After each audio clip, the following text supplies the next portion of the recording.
Hey guys, you are watching your anime world. How are you all? Please support to subscribe this channel for watching new interesting stories. So in this video, we will see what if Deku faced his worst nightmare in another world. Here is short summary. In their second school year, Izuku and his classmates are find out about a secret project that opens the doors to other worlds. But when a few of them are sent into one of these worlds, they face their worst nightmares. But before we start, if you want more stuff like this, then be sure to subscribe and like this video. And if possible, share this video with your friends. Now let's start the story. There was once a theory that many worlds existed beside our own. Parallel universes, alternate timelines, other dimensions and similar theories. Both science and fantasy had played often with this ideas. But it never came beyond the stage of wild theories and science fiction. And then with the emerging of the quirks and the resulting worldwide chaos, any serious scientific work in this areas came to an halt. Until today, Midoriya Izuku, the hero in training called Deku, and the rest of Class 1A, now 2A, of the hero course were now in their second year in UA Academy or short UA. It was now over a year ago since the fall of All for One, and the resulting retirement of All Might. In fact, the first-year anniversary of the metaphorically world-shaking battle between the now former number one hero and the former shadow ruler of Japan and founder of the League of Villains was last week. Related to that, there had also an official memorial ceremony for All Might been taken place in front of the Japanese government building. For that, not only All Might himself had been present, but also the new number one hero Endeavor, the rest of the top 10 and several other pros, the Prime Minister and several other representatives of the government and UA's headmaster Nezu. Most of UA's student body, Izuku included, and the remaining teachers had been following the ceremony per live TV. In their first year, they all had gone through many terrible threats and challenges. Far more than any students would and should have ever faced. That included villain attacks on them and their school, battles of life and deaths, the League, Stain the Hero Killer, the Yakuza leader overhaul. A few of them were even present at the fight with All for One. In opposite to that, the first half of their second year had actually played out very quiet. The League of Villains was still active and just as dangerous as it had been before. But, with the exception of Kurogiri's mysterious breakout from a prison transport, they had kept a relatively low profile for the last months. That, however, was not necessarily a good thing. Many believed that this only meant that the League's leader Shigaraki Tamura, who seems to become more shrewd and dangerous with every month since his master had been taken into custody, was either using the chance to gather more followers and recourses or was preparing for a big coup. The only time Izuku and his class had actually technically encountered them was that incident 4 weeks ago, when he and his friends Iida Tenya, Uraraka Ochako and Asui Suju had been together in a shopping mall. As it turned out, however, Toga Himiko seemed to have been shadowing them, or rather him, for a while and now decided to make a move on him in every sense of the word. Toga had just taken the shape of some random girl with long brown hair, wearing a red t-shirt and short pants, and as they passed her, she practically jumped at him with open arms.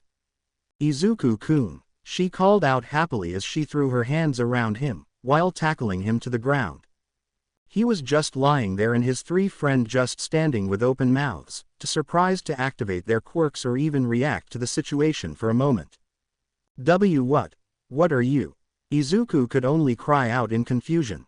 Ochako, however, suddenly felt a wave of anger and jealousy rising up in her.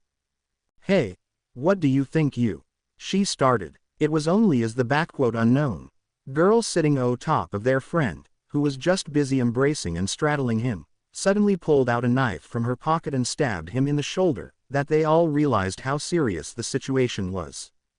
It took them only a split second to figure out who they were dealing with. Especially when the girl pressed her mouth on the wound and started drinking his blood. Toga, Ochako and Suju called out nearly at the same time. Like to answer them, she started to turn back into her real form in front of them. Much to Izuku's luck, she had obviously taken the clothes of the girl she had copied this time, instead of copying them with her quirk. So this time at least she didn't turn out naked. Still, Izuku could only stare at her silently. Suyu, however, finally reacted and wrapped her long tongue around Toga to pull her off Izuku. This, however, didn't work out, since Toga now pointed the knife she still held in her hand upwards to stab Suyu into the tongue. The frog-quirked girl painfully remembered how the villain had slashed her tongue the last time. So she quickly pulled it back. Not this time, Ribbit, Suyu said. Oh, Ochako, Su-chan. Toga greeted them, and glasses guy. She looked at Iida. It's so nice to see you again too. My name is Iida, Tenya responded. Yeah, whatever, Toga commented non-caring. The three young heroes wanted to move again and grab her, but now they saw that she was holding the knife at Izuku's throat. They all froze. Now, we all like Deku-kun, right? So we don't want something to happen to him. So you better stand back. Iida growled slightly. Even with his quirk there was no guarantee that he could disarm her without Midoriya getting hurt in the process. And at this close distance he could not use his full speed anyway. Ochako, Su, do you want to join in too? I am sure Izuku-kun could have so much fun with us three. Toga turned to them suggestively and gave them a smile, showing her sharp canines. Both girls and Izuku turned instantly deep red in the face, despite him still having a knife at his throat. Toga, what are you doing here? Izuku asked her nervously. What do you think? I just wanted to see you silly. We have not been together for so long, my love. Stop this, Uraraka yelled. Get off of Deku right now, you lunatic. Why? Can it be that you want him for yourself? She asked. Maybe I should get jealous now. But, since we are such good friends, I might be willing to share, if you ask nicely. She chuckled. What? Ochako called out. Then Toga did something that truly none of them had expected. She pulled Izuku's face forward and pressed a deep kiss on his lips. Do you really think I would have killed you, darling? Never. What would I be without you? They realized that she had removed the blade from his throat. But they were still frozen in complete surprise. Then she jumped off him, did a backflip with her typical acrobatics, and ran away. Right through the crowd of people that had formed around them. A few of them actually had their handies out to record the entire bizarre event. Hey, Suyu called out. After her, Ribbit. We could have captured her right now, Iida said angrily. But we let her distract us. Damn it. They were now all running after Toga, who was fleeing through the mall. For a few moments they lost sight of her, because of the many bystanders in the way. For the same reason Iida was not able to use his super speed and catch her right away. But then Izuku saw her, running into one of the corridors at the side of the hall. There, he called out. She is running over there. Very good, Iida said. This corridor is going nowhere. She has finally made a mistake. A few moments later they had finally cornered Toga as she had reached the dead end. Surrender, Izuku said to her. You have finally got me, Deku-kun, aren't you happy? She said sweetly. Ochako moved and kicked the knife out of her hand, while Suyu wrapped her tongue around her once again. We have really captured her, Izuku said. Tenya, call the police. Tell them we have captured a member of the League of Villains. But they all were disappointed one moment later. As Toga's body suddenly dissolved into nothing but purple goo before them. No, Tenya shouted. That was one of Twice clones, Izuku said. He must have been somewhere here to help her. They must have switched places at one point, or maybe this Toga had been a clone from the beginning. They have tricked us, Iida said. They made us look like fools. In some distance away, Toga, now in yet another different form, and Twice without his mask were walking together at the sidewalk. Thanks again for helping me with this, Twice, she said. I am always glad to help you since you're a friend, he answered. I am jealous that Deku has a cute girl like you going after him and I have not, he said then. Do you think Shigaraki will be angry at us for doing this? Toga said a moment later. No, I don't think he will care much. We have nothing else to do and we embrace the heroes after all, he told her. He will probably be furious. He is talking the entire time about this great plan after all, he said then, contradicting himself. Well, we will see. The kiss, Toga thought. Of course it was not really her thing.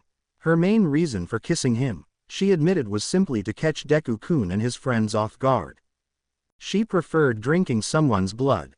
At best after getting close to someone and slashing him. Now that was romantic. She only wished Izuku-kun would see it the same way. But that didn't matter. Someday she would convince him. But this simply pressing your mouths together and even drinking each other's saliva. It always seemed strange to her. Not that it had felt bad. It had actually been quite pleasant, she thought back, at least when it had been with Deku-kun. She would not mind doing it again if it was with him. What made it even better however were Ochako's and Su-chan's reactions. She had to suppress a giggle. Alone seeing the look on their faces made it worth it. Toga took out her cell phone and a few seconds later Shigaraki's voice was to hear. "Where the hell have you been? I have not seen you the entire day," he asked them. "I am sorry Shigaraki-kun. But there was something I really needed to do," Toga said sweetly. "Let me guess, it had something to do with Midoriya." He sighed. "Well, whatever, I have just spoken with our new friend. Our plan will start soon. Come back, I will fill you in into the rest of the details. Remember, if this works out, then the League of Villains will soon have the greatest military force in Japan." "Yes, you have said it often enough Shigaraki-kun. We will come right back." Izuku had really hoped no one would remind him of that incident anymore. Not only had Toga escaped them, Iida had been right. In the moment she had removed the knife from him, they could have easily captured her. But they had all been so shocked from the fact that she had actually kissed him. They had looked like complete beginners. To that came that he actually had his first kiss with a villain. At the same time he remembered the feeling of her lips on his, and her body pressed against him and, if he was honest, he just didn't know what to think. Right now he just wanted to forget that the entire thing ever happened. But sadly his wish should not be fulfilled. As it turned out, some of the bystanders had actually made photos and videos of the event. And exactly this video started to show up on the net the next day. Of course the press had caught up to it very quickly and had a field day with it. Izuku for his part just wanted to dig himself into a hole as he saw the headlines of some of the articles and newscasts. "Forbidden Love. Is there a hidden romance between young hero Deku and the villain Himiko Toga?" That article came with a perfect picture of the kiss between him and Toga. Known villain uses appeal to "overpower, group of aspiring heroes. Seduced by the enemy, young hero falling for charm of villain girl. And that were only a few of them. He explained the situation to Sensei Aizawa and to both All Might and the headmaster as they asked him about it. But he felt even more embarrassed than before, talking with them about this. And finally his mother. They all believed his version of the event of course. Especially with the others confirming everything. But that didn't keep the rumors from going on for an entire while. Nobody in his class said anything, after Iida, Tsuyu and Ochako had explained the situation. Only Bakugo, Kachan, commented sarcastically that he should not "make out with his villain girlfriend in public again." Well, it was Kachan, so what did he expect? But then he too kept quiet about it. After a few weeks and in declaration in an official interview from both All Might and Headmaster Nezu, that there was absolutely no chance that he would turn to villainy, that he was in no relationship with Toga. And that he was one of the most devoted students in UA. The entire ruckus about the event finally ebbed down and the entire thing was nearly forgotten. It was nearly as if the people had just wanted something to talk about. In the end it actually looked as if Deku had become even more famous because of the incident. But certainly not in the way he would have wanted. The quirk, a nearly hilariously simple term for the sudden evolvement of superpowers all over the planet. It all started with the birth of a single, bright glowing, baby. A child that was born with special powers in a town in China. Powers that, as it grew up, would make the child, in a sense, superhuman. Or at least it gave it abilities that the normal population didn't have. As it turned out, it was only the first of many. More and more of these "super babies" were born. And slowly they grew up to be people with superhuman powers, also called quirks or individuality. Nobody actually knew why. The cause of this sudden radical change in humanity had long been looked for by scientists all over the planet. But never truly discovered. Only theories had been made. In the end they agreed that it was probably a spontaneous sudden jump in the evolution. And these new people started to use their powers, each by their own ideas and purposes. The result for society was obvious: chaos, unrest, social uprising. The normal people were afraid with the one with powers and began to single them out and drive them at the edge of society. But very soon the births of these mutated, or evolved depending on how you saw it, children surpassed the numbers of the normal ones.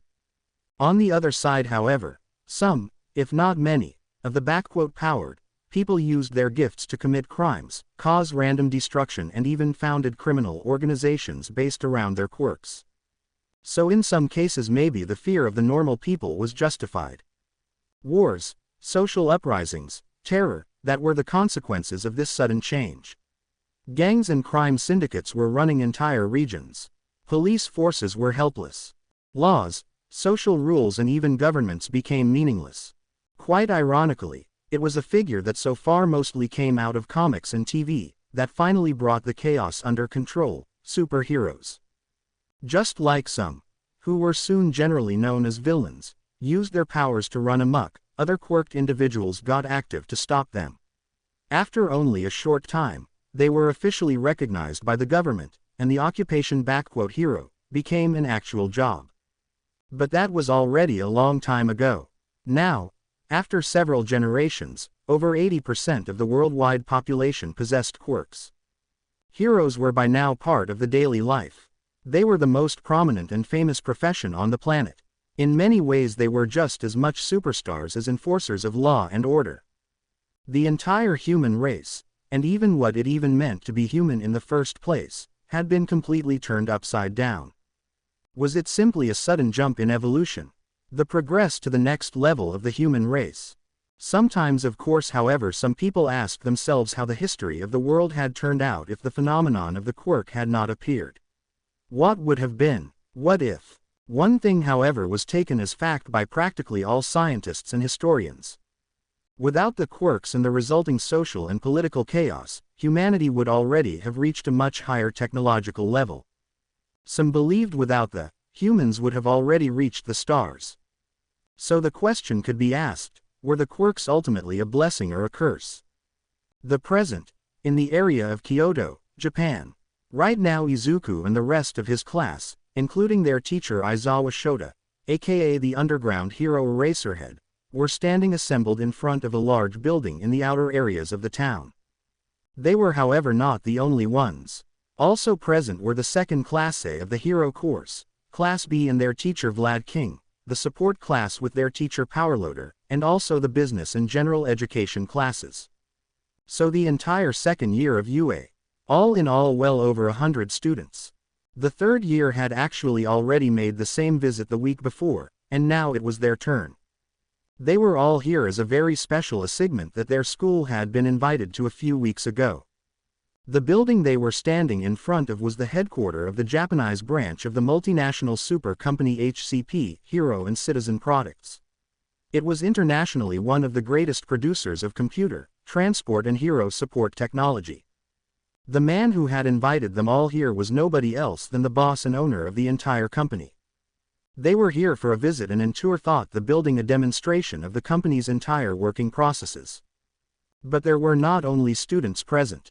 There was also a group of actual pro heroes standing in close distance to them, that consisted of Endeavor, Gang Orca, Edgeshot, Death Arms, Kamui Woods and Mount Lady, and also the former top 3 students of UA, who had graduated last year and were not pros themselves.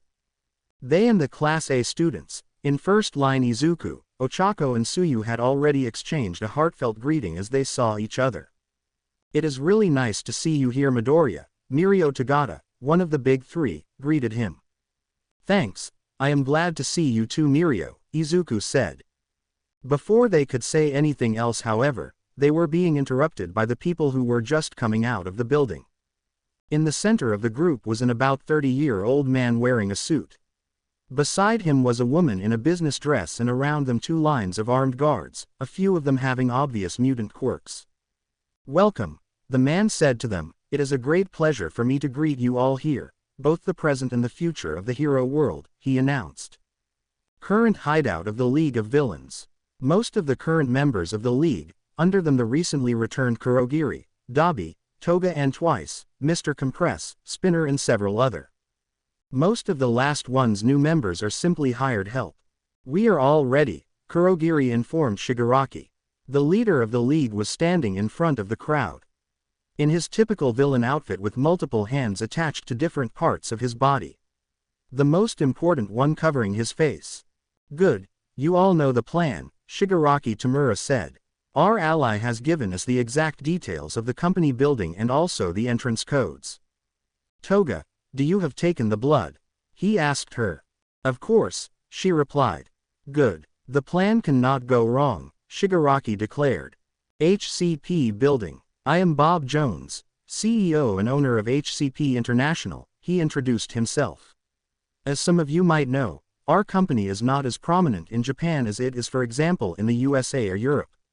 But believe me, we for sure plan to change that in the close future, he said with a winning smile. This comment caused a few chuckles under some of the students. Students of UA, you all have been invited here for a tour through the local part of our company. But that is not everything. As your headmaster and the teaching body have already been informed, there is a special project that we want to demonstrate to you all. A project that will change the course of this world. And what exactly is that? Endeavor asked. I hope I am not wasting my time here and this guy truly has something interesting to show, Bakugo said quietly to Kirishima standing next to him. I guess we will see bro, he replied. While the majority of our company deals mostly vehicles, machines and parts for hero support items for the daily use. We are also investing heavily in the development of new technologies and resources, and that is exactly what this new project is about. Maybe you should finally tell up what is so great about it. We have waited long enough, Bakugo announced. The company owner's eyes turned to him at the interruption. For a moment he had a stern expression, but then he was smiling again. Bakugo Katsuki, right, I have heard about you. Then he looked to the other Class A students. And Midoriya Izuku, about you too of course. Well, you see, that is not like you think. Izuku stammered nervously. I mean I had no idea that she would suddenly kiss me, really. At this, Jones just looked at him confused for a moment, before he broke out into a chuckle. That was not what I was talking about Midoriya, he said, while still holding back his own laughs. Most of the other students and even some of the pro heroes had now joined in on the laughter. I meant the fact that you have defeated that villain Overhaul and all your other heroic acts. Jones said now seriously, and to be honest, I really dislike it how the press had treated you over this incident. Well, thank you sir, Izuku answered embarrassed. Okay. Your classmate Bakugo had made a suggestion however. So I guess we should follow his advice and show you our special project first. It is also this project that my company wants you to protect. He turned to the pro heroes. And for that we have offered each of you a gratification of $700,000 in addition to your regular payment from the government. Or in Endeavor's case 2 million, he added. What? Izuku asked in surprise with a look at his teacher.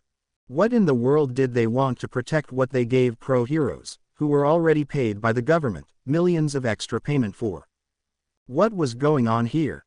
Their expectations were not being disappointed. What is that? Ochako asked in awe as she saw the bizarre machinery before them. What you see before you is our secret project, Bob Jones announced. We also call it the Gateway.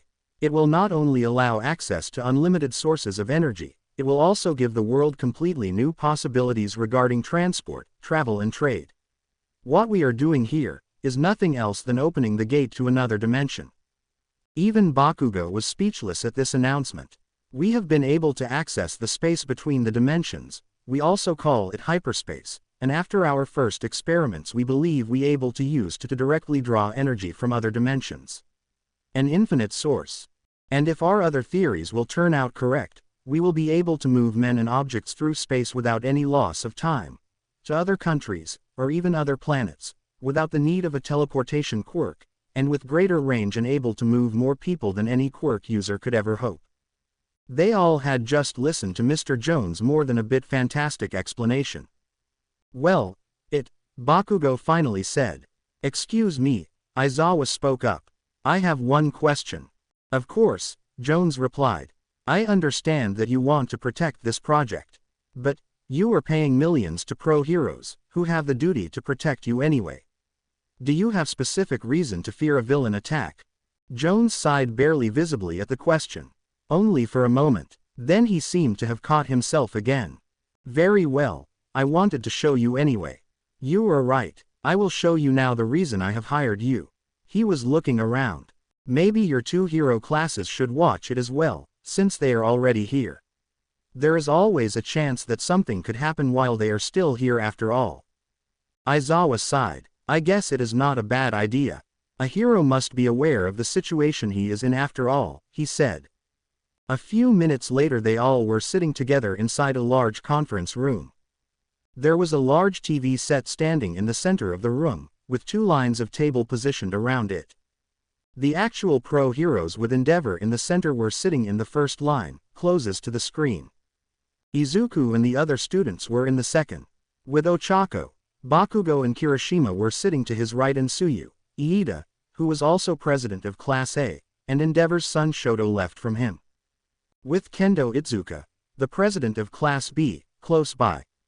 Sitting beside her was her classmate Monoma, a boy Class A knew mostly through his constant taunts and provocations and doing everything to heat up the rivalry between their classes. Today however he had said nothing so far, possibly mostly because Itsuka and the rest of his class threatened him with what would happen if he caused a scene while they were guests here. What you all should know is that I and my colleagues here are not the original inventors of the portal. It was my father, the founder of this company. He had invented the original prototype over 6 years ago. But then, the man looked visibly distraught for a moment. This is what happened. What you see now was recorded at the first attempted test run of the original portal at our headquarters in San Francisco 6 years ago. I hate showing this recordings. But you need to know. He nodded and his assistant activated the TV. It showed a room and inside a portal device nearly identical to the one they had just seen. Standing before it, they saw a man around his 40s, and in front of him a group of 4 beings who clearly didn't belong here, intruders. They all were wearing strange-looking outfits and body armor, nearly like heroes or villains. Around them on the ground were lying of a half-dozen unmoving guards. They are all still alive, Darien, one of the strangers called out. Good, the obvious leader of the group said. He was a young man, looking in his 20s, with shoulder-long brown hair and wearing a futuristic-looking kind of armor. Destroy everything here. Our agents are already wiping out all other traces of this project. You think this will stop me? The man who was obviously Jones' father called out. I will start all over again if I have to. My project will change this world, no matter what I have to do. Richard Jones, your project is a threat to this world and its people, the leader of the intruders replied. No, it will make it better. I already evolved and I will share this gift with the world. You are insane, the stranger said. And I see you leave us no choice. He materialized a sword in his hand, seemingly out of nowhere. What kind of quirk was this? Izuku asked himself as he saw this. Then the man took one step forward and drove the sword right through Richard Jones' chest. In the present both the pro heroes and the students were looking at the screen, where they had just seen a cold-blooded murder. They all could understand perfectly well that Jones hated showing them this video. This is what happened to my father. He tried to make this world a better place and was killed for it, by people who just fear any sort of change. So this is what happened to the founder of HCP. Kamui Woods stated. He had known that he had been murdered. News like this were hardly to miss, but not the circumstances. Have this villains ever been found or at least identified? Mount Lady questioned. No, Endeavor declared with a frown, his face still scarred from the injury against the Numu several months ago. I had heard about it back then. The murder of Richard Jones is a completely mysterious case till this day. The villains seem to just have disappeared from the face of the world. Thank you, Endeavor, Jones said. Why would this villains just disappear? Iida spoke up. I mean, it just makes no sense. I mean, they were able to find out about a secret project, manage to break in her without any heroes stopping them, and then they just stop. That is what the police had been trying to find out for the last 6 years, Endeavor replied. Despite all this tragedy, there was at least enough of the work of my father left to start over again and rebuild his invention and complete his lifework in his place, Jones said. As you might know, my father was quirkless and I myself only have a weak quirk. But this was his way to still change the world. And I want to finish it. Quirkless. The thought went through Izuku's mind. Like he used to be for most of his life. How often had he been told that he was worthless and that he would never achieve anything? That is the reason I called you all here and offered you all a large extra fee. Now that I am about to finish the work of my father, I fear that these people, or others like them, will come back. At the same time at the entrance, Toga, now in the shape of a security guard, had just entered the building. She remembered what Shigaraki had told them all, their "new friend," had given them all access codes to the facility and all information about this "secret project" they were working on here. All she had to do now was literally opening the doors and walk inside. Meanwhile the others would set up the distraction for this pesky heroes. The conference room, Sir. Endeavor-san, an employee of HCP came running into the room. It is just in the news. A fire has broken out in the city. Several buildings are on fire, just a few kilometers away.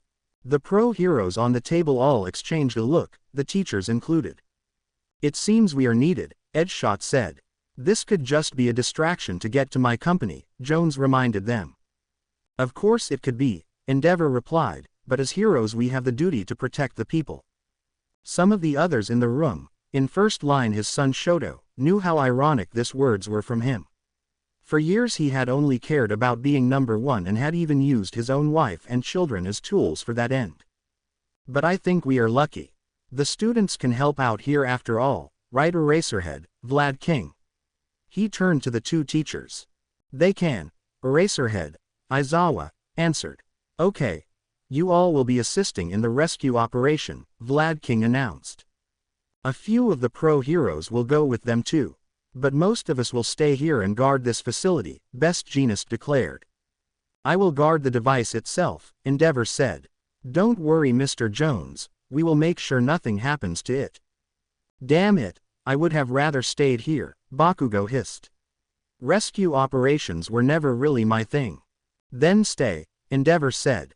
You are right, you are more useful here. If you allow it of course Eraser.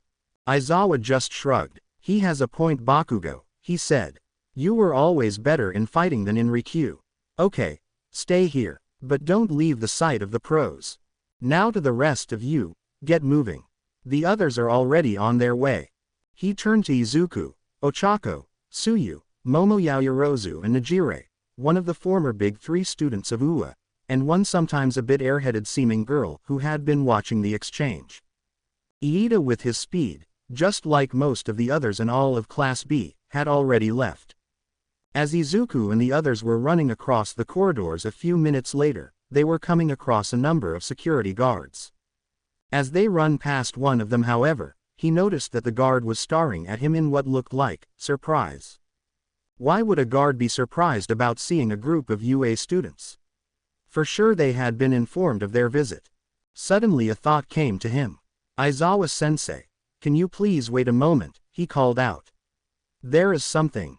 What is it Midoriya? He asked. We are in a hurry right now. I need you to use your power on this guard over there. He pointed at the man a few meters from them, who suddenly looked quite nervous. I have a suspicion. Aizawa and the others knew instantly what he meant.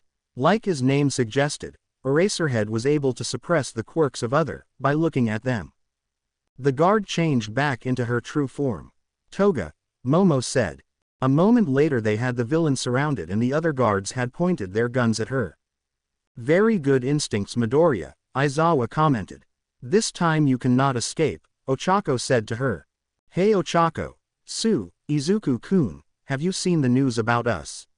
She asked awkwardly. It is great, isn't it? Izuku said nothing. How did you get in here? Aizawa asked Toga. Even if you have copied a guard, there are several security measures. Now, why would I tell you that? Toga asked him with a wide smile. See it like that, Suyu said, the more we have to deal with, the greater is the chance that we might get distracted and you can escape again. What, Ribbit? The frog girl asked as she saw other heroes staring at her. Okay, I will tell you, Toga said. We have a man on the inside, of course. Our new friend, as Shigaraki-kun calls him. He has given us all the access codes and also the entire layout of this place. What? Nearly all of them called out. Even the usually stoic Eraserhead looked unsettled.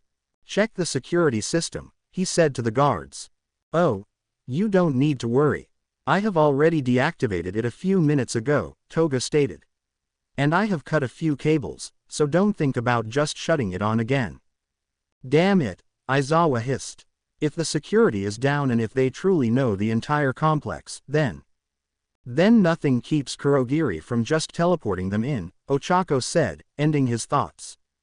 An endeavor, he is alone in the machine room, Izuku reminded them. He will be killed. We need to help him. Something is blocking the communications, one of the guards said. We cannot warn the rest of the building. I will go and tell the other heroes, Najire told them. You can go and help Endeavor, she said to Eraserhead and the others. Okay, he answered. You guards warn your colleagues and every hero you see. Villains have invaded the building. Deku, what is going on? Why the air you coming back? Bakugo, who was standing next to Edgeshot, asked as he saw them a minute later. Then his eyes fell on the now secured Toga. The League of Villains is here, Aizawa told them. Someone on the inside had sold out their so-called secret project and gave them free access to the building. And Endeavor is alone. A moment later they heard the sounds of fighting breaking out all around them. Suddenly the wall beside them cracked and was broken down by a large Numu, who was charging at them, until a barrage of explosions from Bakugo stopped it. Numu, engineered beings with multiple quirks, created from humans, the work of All for One. Behind it they saw the villains Mr. Compress, Twice or one of his clones and a few others they didn't recognize fighting with a number of other heroes. Go. Help Endeavor, Edgeshot said. I will take care of this thing. As they arrived in the room of the portal, the scene greeting them didn't surprise them. They saw Endeavor in a fight with two more Numu and the League member Dabi. They instantly moved in, Bakugo being the first, literally throwing himself at the Numu with blazing hands. Quickly followed by Izuku and the rest. They had to bring the now shackled Toga with them, since all other they met had been busy fighting and they had not time to lock her up somewhere. So Ochako was standing back and keeping an eye on her. Aizawa used his quirk to erase the powers of one of the Numu, that made it easier for the other students to take it down. Izuku landed a punch, cracking several ribs of the monster and the Bakugo blew its head off. While heroes did everything to avoid killing people, these creatures had no longer any humanity left in them. And many even considered taking them out of their misery a mercy. Meanwhile the fire and the villain attack in Kyoto were now on the news back at UA Academy. Toshinori Yagi, alias All Might, was one of the teachers watching them. Even after a full year, it was still frustrating to him that he was now helpless and could do nothing. I hope you and the others are okay, young Midoriya, he thought. The fight was going well for them. Eraserhead and the students had by now managed to cause heavy damage to the second Numu. With Izuku and Bakugo attacking it directly and Suyu and Momo acting as a distraction. Izuku just landed a hard kick that sent it down. Not bad Deku, Bakugo acknowledged. But then something happened. They could not even really say for sure what had caused it. Probably the last attack the Numu sent out and that Bakugo had dodged. As it had turned out, the creature also possessed an electrical quirk that it had not used so far. A bit like their classmate Deki. The electric charge it sent out barely missed Bakugo, but hit the computer controlling the gateway instead, and the machine came to life. In the center of the metal construction a light blue shimmering globe of energy was forming, a hole in space, and started to the air out of the room. Endeavor, Eraserhead and Dabi were the closest and instantly were gone before they even realized what was happening. Followed by Su, Momo and Bakugo. What the foo? He shouted as he was blown into the wormhole. Toga, who could not hold herself anywhere, was next. No, that, she called out. But she had no chance. Only Ochako managed to hold, by grabbing something at the wall and reducing her own weight to 0. Deku, try to take my hand, she shouted. But it was too late. In opposite to her, Izuku didn't manage to get a hold anywhere. He tried to use his powers to cause air pressure like he had done before, to get away from the gate. But the pull was just too strong. Ochako, he called out, as he was edged through the gateway. Then it was over. The machine shut down again and the wormhole collapsed. No, Ochako said, horrified as she saw what happened.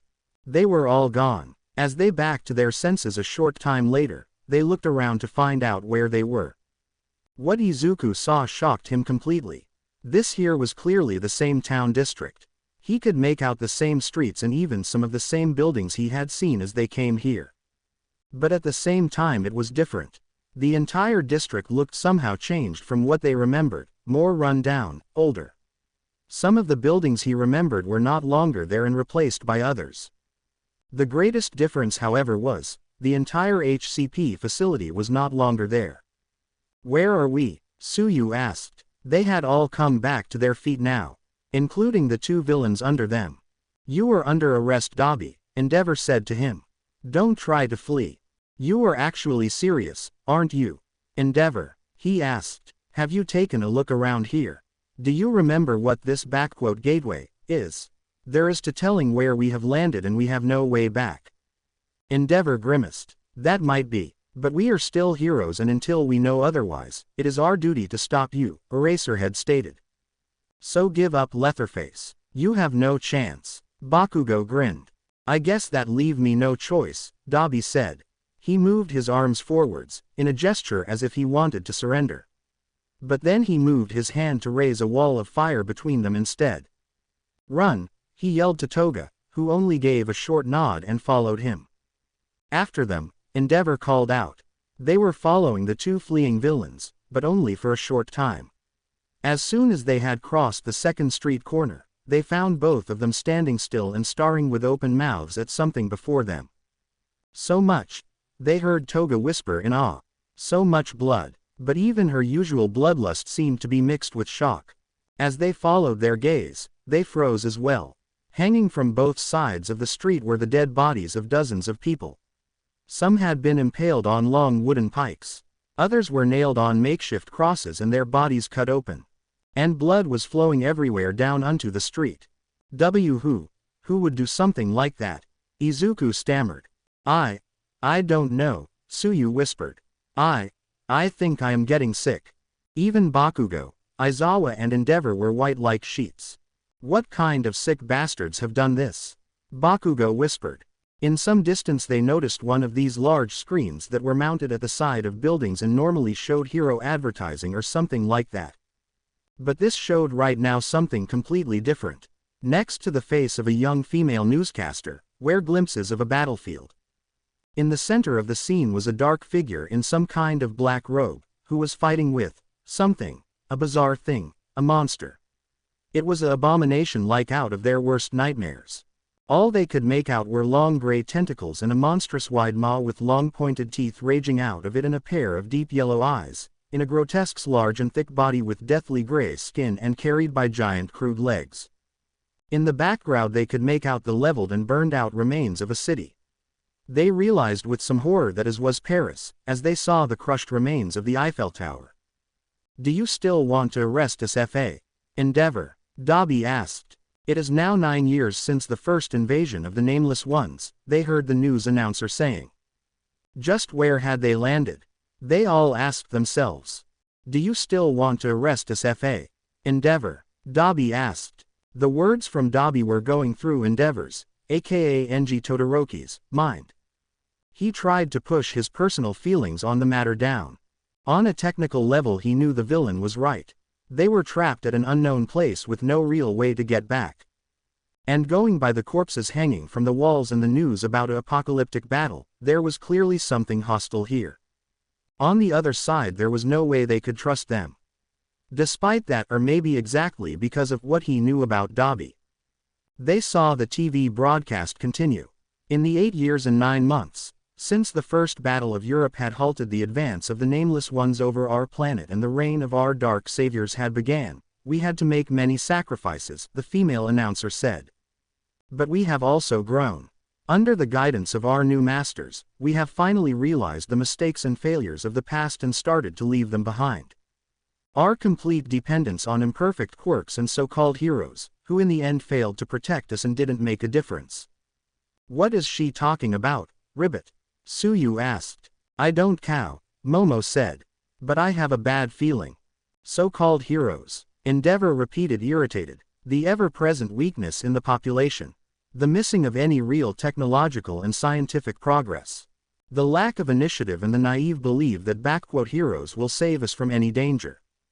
We have done our best to erase this flaws from our society. But of course not all of our fellow citizens were worthy or willing to accept the truth.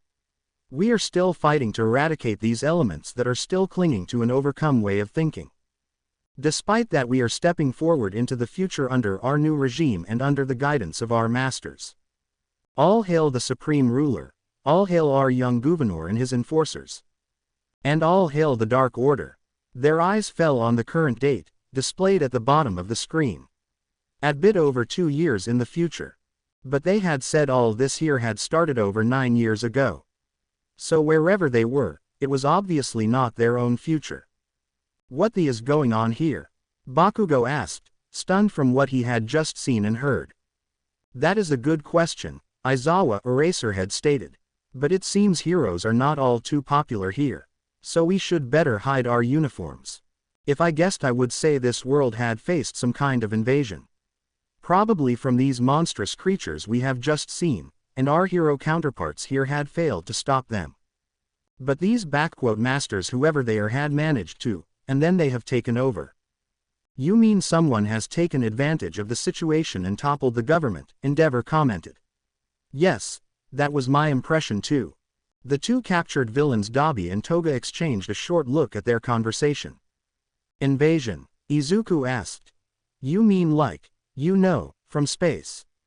Maybe, Aizawa replied, or maybe from some other dimension. Given the gateway we just came through, that wouldn't even be that far off. Who gives a damn? Bakugo said. They were being overrun by monsters and no hero had managed to stop it. Moment, Izuku cut in, when again had Mr. Jones said his father had activated the first version of the gateway. About 6.5 years ago, I think, Bakugo answered impatient. Why do you ask, Deku? And we are around 2.5 years in the future from our time. That makes together around 9 years, Suyu exclaimed. Do you think there is a connection? I see, Aizawa said, you think the gateway is somehow responsible for what had happened here. This caused another short silent exchange between Dabi and Toga. I am not sure, Izuku admitted. It doesn't matter right now, Endeavor declared. What we need now is to find out more about this world here and find a place to stay until they manage to bring us back. If they manage to, they all thought. But nobody spoke this out aloud. But should we not do anything to help the people here? Izuku called out. And how should we do that, if we are not even sure who we should help and who is part of the problem? Aizawa responded. For all we know, we could end up making things even worse. Well, he wasn't sure. But they had to do something, anything, Izuku thought. Our responsibility is our own world, Endeavor said, not this one. Very heroic of you, Dabi commented sarcastically. It is no wonder that you have so many admirers, Toga added with a wide grin. Shut up you two, Endeavor snarled. Your stupid comments are not helping at all. Dabi, he thought, he had found out the terrible truth about this villain just a few months ago. Like I said before, we are willing to help. If you let us. Dabi raised his arms to show the handcuffs. At least until we are able to return. Yeah, let us help you. Izuku-kun, my love, and Sue, we are friends after all, Toga stated. Your idea of friendship is to cut people up and drink their blood, Suyu said bluntly. Of course, that is my way to show someone that I care about them. But I wouldn't do it in a way that kills them. I would not kill a friend, at least not on purpose, not anymore, she admitted a bit shyly. It is just, when I see the blood flowing, I can just not longer hold back. You know, that is not exactly very reassuring, Toga-chan, Izuku said. Chan. Had he just actually called her that? He thought. That is a bad idea, Endeavor, Eraserhead pointed out as well, referring to Dabi's offer to cooperate. We don't know anything about this place. For all we know, they could team up against us together with whoever did this. He gestured to the hanging dead bodies. You have a point here, Endeavor replied. He looked at the two villains. In some distance they noticed a few people walking out of a side street, 2 men and 2 women. They were looking like normal citizens. Hey, Izuku called out, can you help us?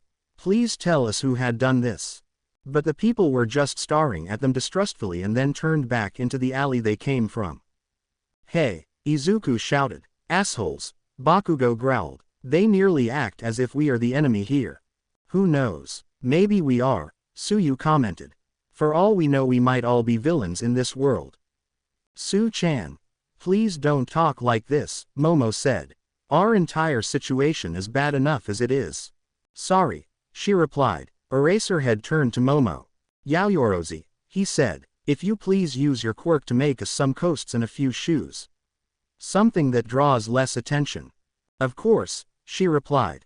Momo's quirk allowed her to create all kinds of objects, transforming the fat of her own body.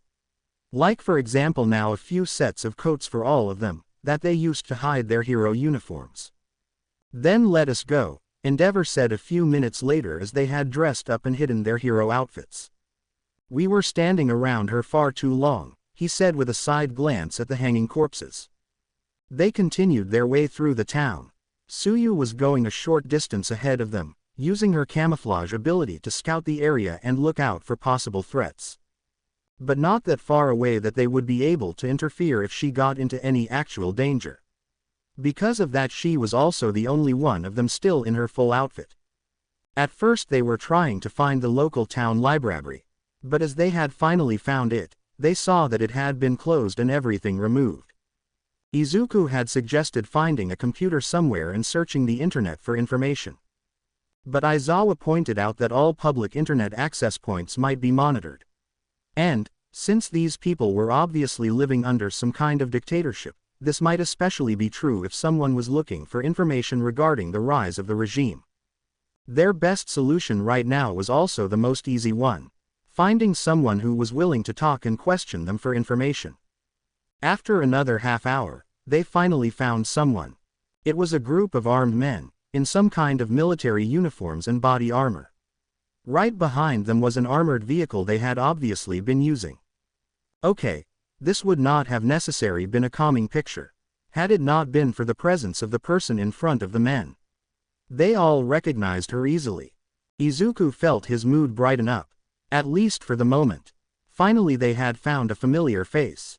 Back in their own world, the fight between the heroes and the League had now fully broken out, with the major part of the fight taking part right in front of the HCP building.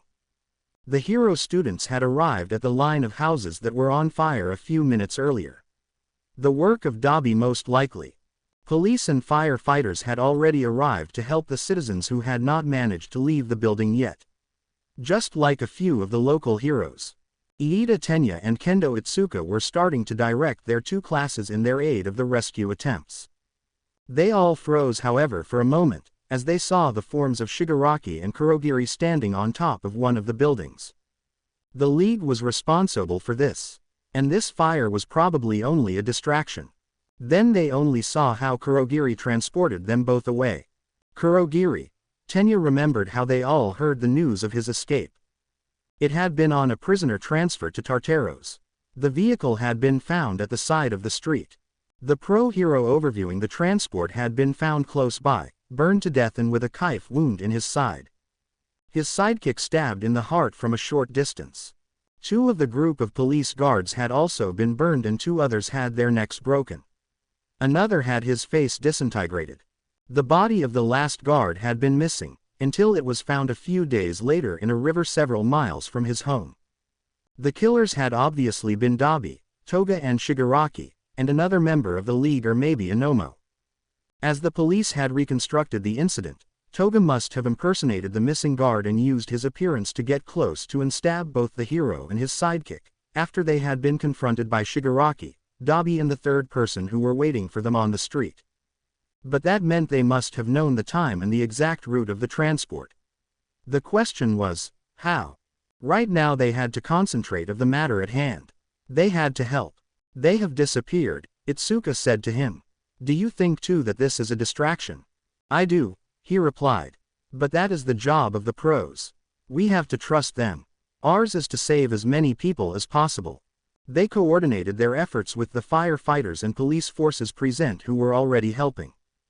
Tenya used his speed to bring people to safety, Shoto his ice powers to extinguish the fire at places they knew were without people, and Monoma was helping him by copying his quirk and doing the same from the other side of the building. And most of the others were helping in whatever ways they could. Back at the HCP building, the League had by now engaged the superheroes. Shigaraki, and two clones, looking identical to him.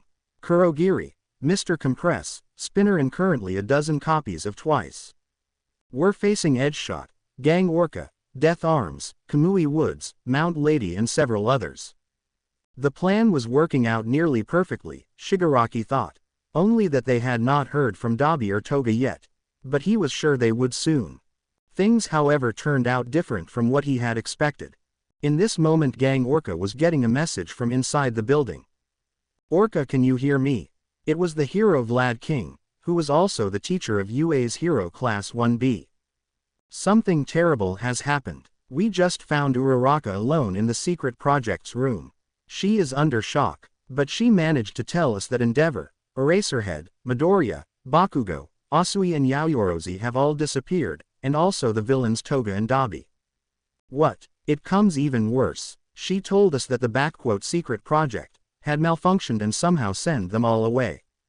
Damn it, it couldn't have turned out any worse, Orca thought. Except it did. He realized that the two villains Shigaraki and Kurogiri had just overheard their conversation. A foolish mistake on his part, but he had simply not expected something like this. But on the other side, since it also concerned two of their own, maybe they could even use this to get the villains to stop their attack for the moment. You heard this, Shigaraki? Kurogiri asked rhetorically. I see. Toga and Dabi, maybe we should retreat for the moment until we have the chance to find out more about what happened to them. But before they could do that, all of them was suddenly faced with a surprise, as a volley of bullets were shot at both the heroes and the villains alike. Mount Lady was hit a few times, which could really be avoided, since she was in her giant form. But for the same reason the bullets went very deep and caused only light damage. As they turned around to the source of the shots, they saw a group of people standing at the border of the company ground. They had obviously come closer while they all were fighting each other. The strange thing, however, was that all of these figures were wearing priest clothes. Standing in front of the group was one of two women in some kind of nun outfit. She was Asian looking and had shoulder-long brown hair. Even more bizarre, as they took a closer look, they saw that the crosses these clerics were wearing were all upside down. Hey, who in the world are these freaks? Shigaraki asked. Sister Katsuragi, one of the fake priests, addressed the woman standing in front of their group, who took one more step forward before she started to speak. We are the faithful followers of the Church of Chaos, she called out. We know about the blasphemies that are being done here and inside this building, and we are here to end them. She sent a look to the villains, false prophets of chaos and terror, and then to the hero group, and fake heroes. Don't stand in our way or feel our wrath. They all looked a bit confused. None of them was completely sure what to make of these people. The woman and her compatriots, however, activated their quirks, with one of the men behind her looking especially terrifying, with an oil-like black substance flowing out of his body and completely surrounding him, forming long sharp claws around his hands and a monstrous face, with large white eyes and a wide maw and sharp teeth over his human one. We are the bringer of your death, the creature growled. You can call us Claw. Inside the building, the hero and support curse teacher Powerloader was just informing the company owner. Mr. Jones, he said, a new group has just arrived outside. Not part of us or the League. We don't know who they are. I understand, he replied.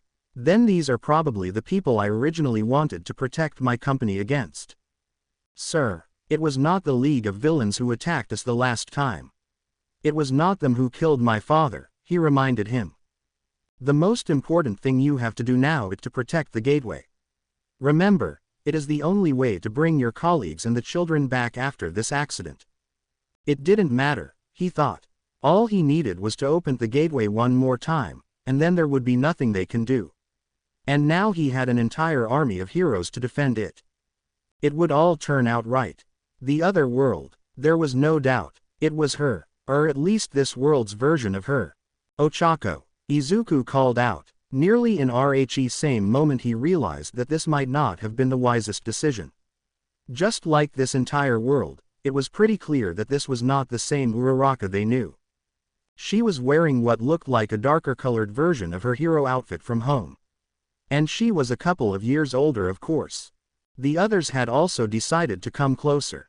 While it was true that this Uraraka Ochako before them was technically a stranger, sooner or later they would have to talk to someone. They had already tried to find out more information about the place in other ways after all. Without any success so far.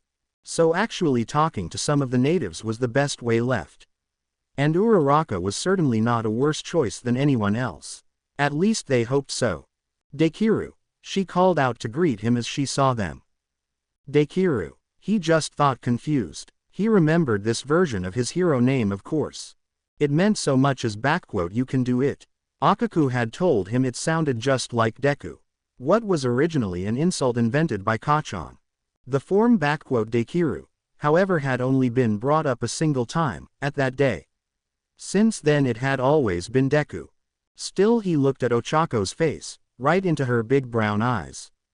They were certainly the same. The group of men with the guns behind Uraraka was standing back, not coming closer, and obviously leaving the talking to her. One of them had a quirk that made him practically look like a cat walking on two legs. Another had slightly overlong arms. The rest was looking completely regular, without any signs of their quirks. I am glad to see you, Izuku said to her. Even he himself wasn't completely sure how much of this words were true. Now that they had come closer, Uraraka was looking at them all for a few seconds, obviously confused. Thank you, but, Dekiru-kun, has the support department experimented with an de-aging quirk again, or are you simply all clones? Uraraka said. I mean, you look so young, she stated. Not that it isn't kind of cute, she remarked with a typically bright smile.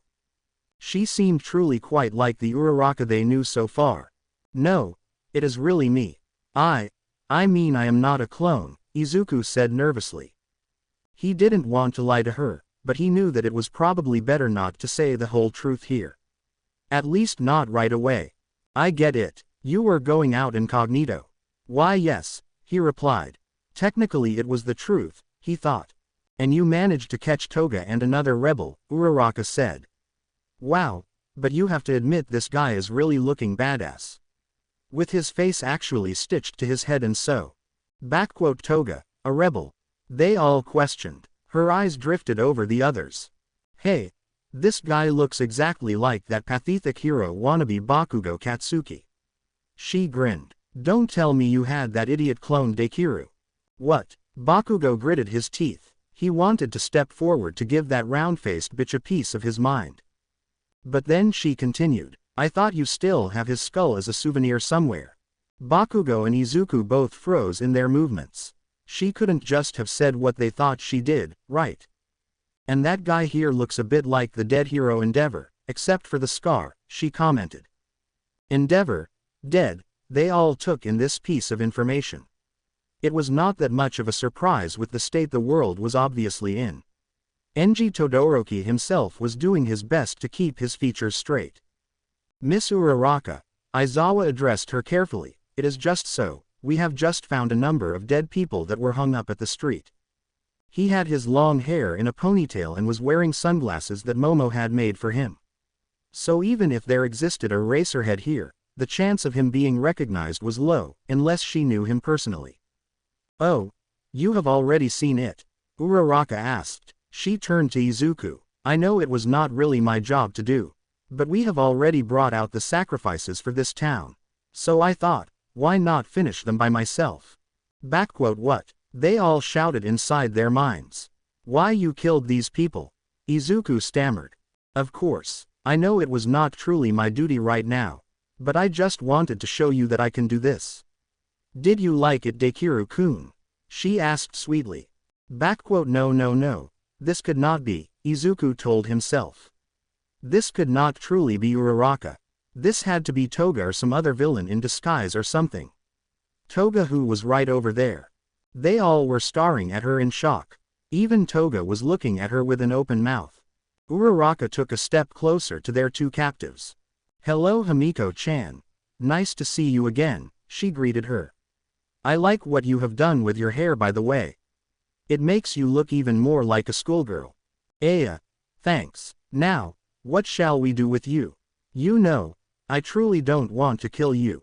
We are friends after all. You said so yourself, right? She said cheerfully. Yes, I did, Toga replied nervously. Good. Then why don't you come back to us? You would just have to kill a few people to prove yourself. You truly want me to kill? She asked. Of course I do, silly. How else would we show our devotion and our will to better the world, if we don't kill people? Uraraka said with a bright smile. She sounded as if her logic was completely obvious. We could even let you have all their blood, Himiko. Entire bathtubs full if you want, just for you. Because we are friends. We have more than enough after all. Toga actually had a dreamy expression on her face for a moment at the image, before she turned serious again. Okay. They all thought. This Uraraka here was completely insane. Oh, Ochako. How can you say something like that? Izuku asked. Uraraka just looked at him. Then suddenly she drew a gun out of her outfit and pointed it right at Izuku. The rest of her men followed her example and aimed at the others. Tell me, who exactly are you? Something about you was strange from the beginning.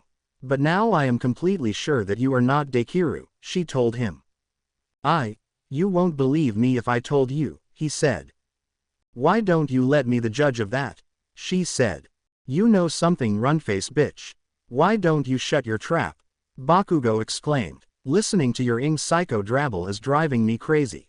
You make even vampire girl here look sane in comparison. What did you just say? Uraraka shouted in pure anger. Bakugo was already charging up a couple of explosions in his hands. The others were getting instantly ready to fight as well. Izuku had activated full cowl and got into a fighting position. Tsuyu was doing the same thing and Momo had created a weapon for herself. Endeavor activated his flames and Aizawa was taking his sunglasses off, ready to erase their opponent's quirks. But then something happened what truly none of them had expected. One of the gunmen suddenly turned around to his compatriots and fired his machine gun at them. Whoever this was, he had just killed 4 of their own men. Uraraka, however, turned around with her own gun in her hand, looking even more enraged as she saw what had happened than before. Traitor, she shouted. But before she could do anything, Tsuyu had thrown out her tongue and wrapped it around her arms, while Aizawa had negated her quirk. Before anyone else said something, their mysterious ally stepped forward and knocked her out with the butt of his gun. Who are you? Aizawa asked the surviving gunman. No time to explain, he answered. You just killed your own comrades, Izuku said. They were never my comrades. I had infiltrated their group. And these guys would have killed you all without a second thought, he told them grimly. Just like they killed these other people. So don't be all too sad about them. The man took out a handy from his pocket and dealt a number. It is me, he said. I need you to get me, now. Wait for me at the meeting point. And I bring a few people around you will find very interesting. It seems everything we found out about the gateway is actually true. He turned back to them. Are you coming? The man asked them. They were all looking at each other unsure. Listen, I am with the rebels. And I really don't want to wait here until more of them show up, he said. You see, we might not quite live up to whatever high moral standards you have, and some of us might even look like people you know as enemies. He sent a look to Toga, and to Dabi. Especially to Toga. But right now we are the closest thing to friends you have.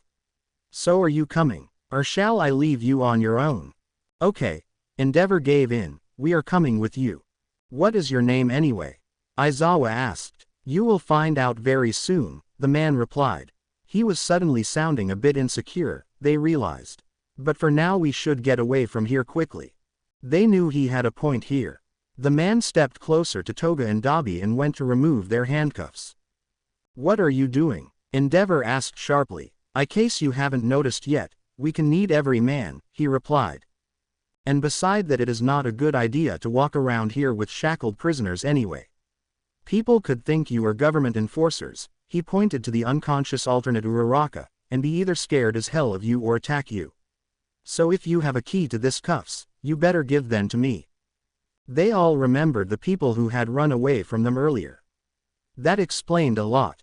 Endeavor finally nodded and threw him the keys over, and he released the two villains. Then let us go, the man said.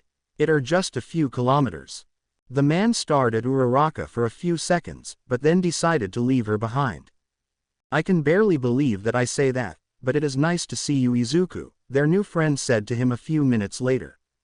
You know me. Yes, we have been close once, the gunman said a bit reluctant.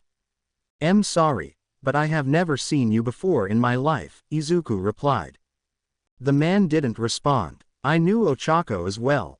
We have been friends, he said a bit awkwardly. Is that the reason you have not killed her like the others? Suyu asked him. Partly. It was also because she was helpless. I just couldn't do it. Maybe you should find yourself better friends, Bakugo commented. Yes, maybe, he replied. You know about the gateway? Izuku asked him. Everyone here does, he replied. It is the reason all this here happened. They came though it. You mean these monsters? Bakugo stated. The nameless ones, yes. They overrun the half-world before anyone managed to stop them.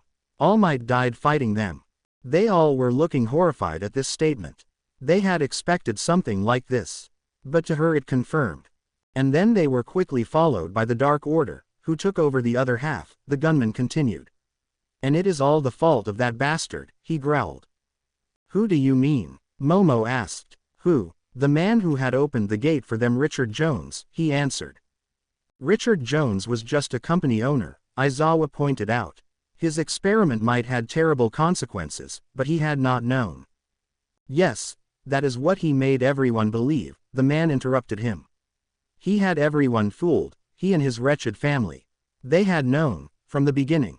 Before they could say anything else, they had already reached the meeting point, and froze as they recognized one of the two people waiting for them. Kurogiri, Izuku called out. You can calm down, the second person said to them casually. They realized that they were looking at a nearly copy of Mr. Aizawa. Only that this Eraserhead had a scar at the side of his face and his hair was a bit shorter just, shoulder long, than that of their teacher. Whatever Kurogiri is to you, he is a member of the resistance like all of us. He is a villain, Aizawa said to his double. It is true that he had worked for the former governor All for One a long time ago, Aizawa too admitted. But he has changed sides when the purges had started and he has been loyal ever since. Can we go now? I don't feel like being discovered and getting into a needless fight. Okay, Endeavor responded, since you are the first people we met here who had not either pointed weapons at us or run away, we will trust you. For now, he thought. Kurogiri transported them away. They reappeared a moment later in a building full of people. Most of them they never met before, but there was also another known face, Mei Hatsume. Hey, you are back, she greeted them. Wow, she said as she saw them closer. Himiko had really not understated as she said our visitors would be interesting. Ko, Izuku and Bakugo called out nearly at the same time. They stared at the man, who had led them here, and those forms suddenly began to change, revealing a very familiar blonde girl. Oh look, it was me the entire time, Toga called out giggling. This Toga was wearing her hair open and she too was looking good 2 years older. But otherwise she was the same. Hey, she just said to them. Yes, very interesting guests indeed, another voice spoke up coming from a person who was just entering the room. Especially since their existence alone proves all the information we had discovered. Izuku froze inside even more as he recognized this voice. Stain, he whispered. The man was not wearing his typical mask, but otherwise everything was the same. Shizo Makagiro, aka the hero killer Stain. They were standing inside a run-down building that seemed to be one of the bases of the resistance. They were however not even quite sure yet what exactly this resistance was, and what exactly they were resisting against. Only that it was some kind of organization called the Dark Order, what they had heard from a public newscast. That was, as it seemed, controlling the current government, and that it included the familiar faces of both, close friends and fierce enemies. But these people were not exactly the same. Their short encounter with a completely psychotic version of their friend Uraraka more than proved this. It was only a few hours ago that they had ended up in this horrible world, and now they were standing in front of the same man they knew as the hero killer. But here, as it looked, he was a leading member of the resistance. Now, that isn't my favorite fake hero. How are you, Endi? Stain greeted him mockingly. Izuku and most of the others could barely hold themselves back from laughing out as they heard the ridiculous nickname. Momo actually grinned wildly and was shaking from suppressed giggles. Suyu smirked. Bakugo just grimaced, secretly to hide his own grin. Even Aizawa, both versions of him actually, had a barely visible smile on his face. The two captured villains however saw no reason to hold back. Dabi just grinned at him in near open satisfaction. At least as far it was visible with his disfigured face. But not more. Endeavor now know about the secret connection between them, but the others here did not. And for now he wanted to leave it at that. Toga however broke out into loud and wild laughter. Endi, that is so cute. She nearly purred. Could you cut it down you all? Well, me, the other Toga said to her. I don't think this is helping anyone. But she was grinning as well. Only Shoto was not smiling at all and just staring wordlessly. That's Endeavor or Todoroki to you, you bastard, the #1 hero replied angrily. I won't be treated like a fool. Especially not by the likes of you. No, actually that is exactly how you will be treated as long as you are here. I can guarantee you that. Stain grinned. Believe me, nobody has any kind of respect left for you after your humiliating end. I think that is enough, Stain, Aizawa's double said sharply. We are here to explain the situation to them. And maybe help each other. Not to unnecessarily rile any of them up. The expression of the man who would under different circumstances been the hero killer changed into one more stern and serious. You are right, he admitted. The time to hold on to old grudges in long over. Humiliating end. Their own Aizawa asked, his curiosity stirred now. What exactly has happened here? To Endeavor, to the entire world. Yes, you have not been here for long, right? Stain replied. You came here through the gateway. From another world, one where all this here had never happened. Is that correct? They all nodded. You are taking this all quite well, Izuku stated. I mean us actually being from another dimension and all. Boy, we are facing an invasion from another dimension and fighting a war for 9 years now, Stain replied. Do you think a story like your can still impress us? You should know that these two here are dangerous villains where we come from. No matter what they may be here, Aizawa stated, gestured to Toga and Dabi. Heroes and villains, oh yes. You should know that these labels don't have that much meaning anymore here, Stain replied. Toga showed a wide smile at his words. While Dabi didn't seem to react at all. Here you are either a supporter of the regime or a so-called "loyal citizen," or you are with the resistance. Either that or you are dead or worse, a puppet of the nameless ones. He sighed. I guess where you come from, I am a villain as well. He continued. Or at least someone you would call one. If things happened differently, my ideas would have for sure caused me to take out at least a few of these so-called heroes. You can say that. Bakugo spoke up. You are actually known as the hero killer, Izuku mentioned. I see, I am not surprised. Like I said, I had similar plans here. But in this world though my cause has long lost all meaning.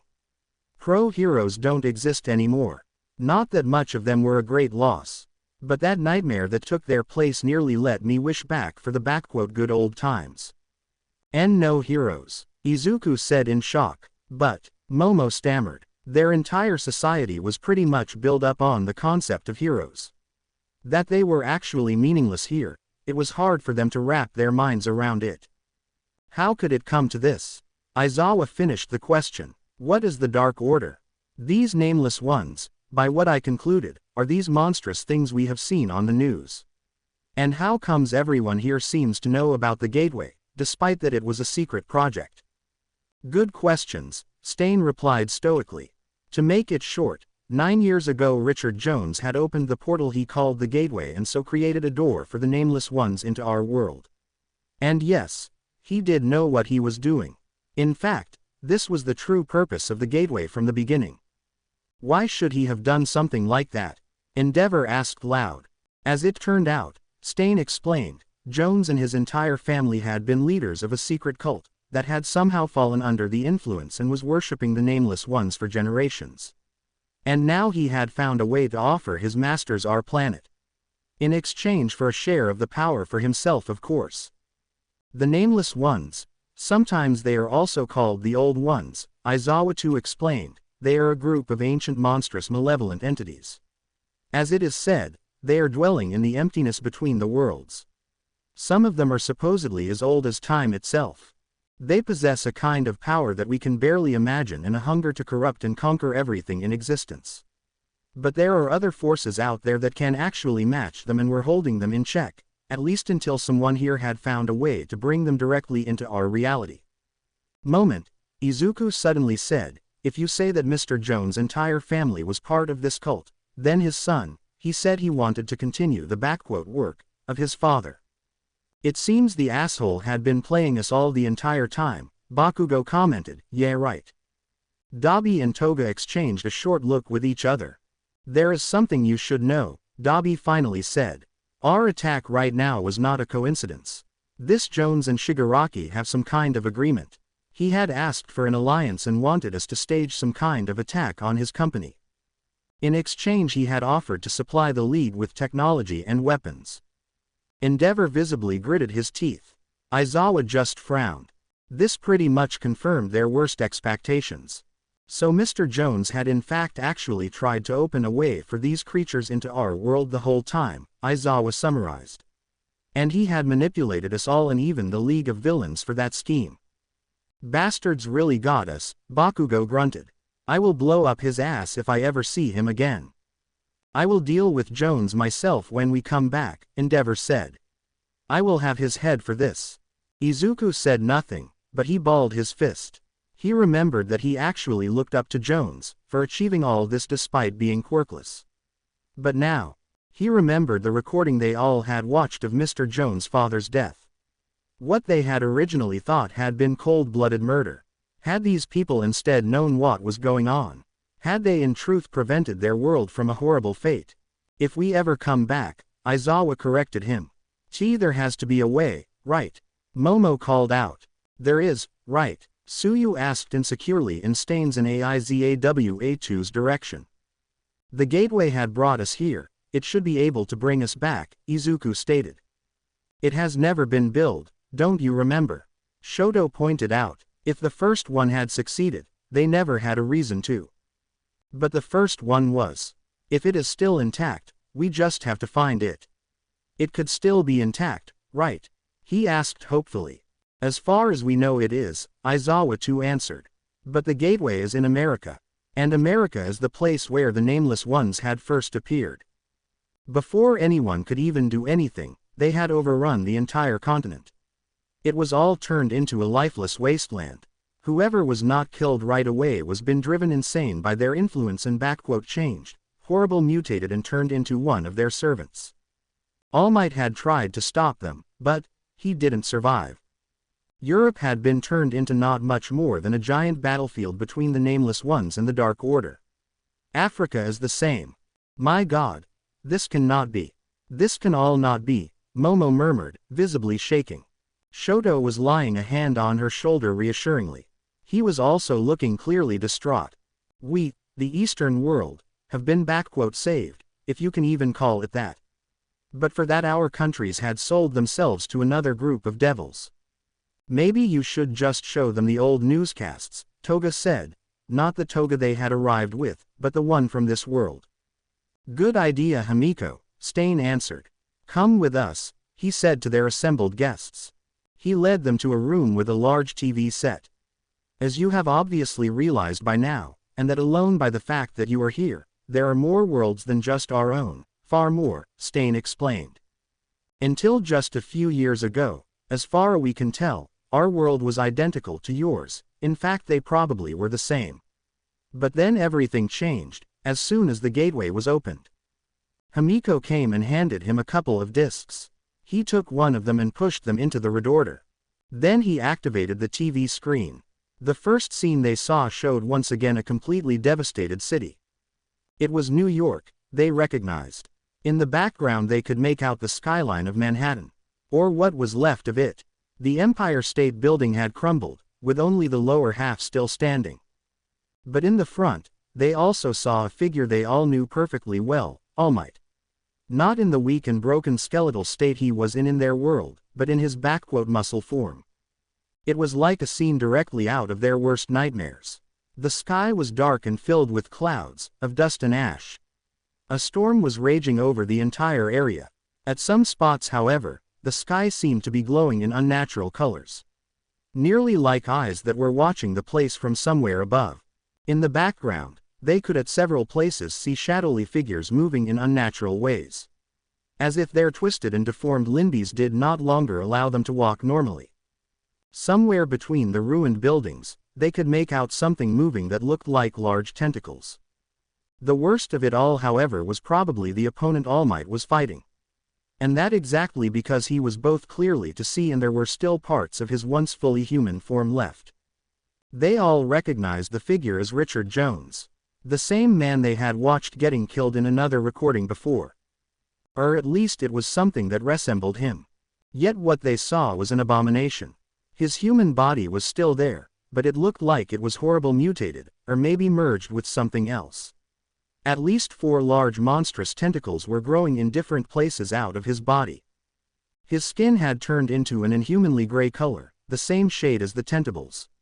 His were glowing brightly in a sickly yellow.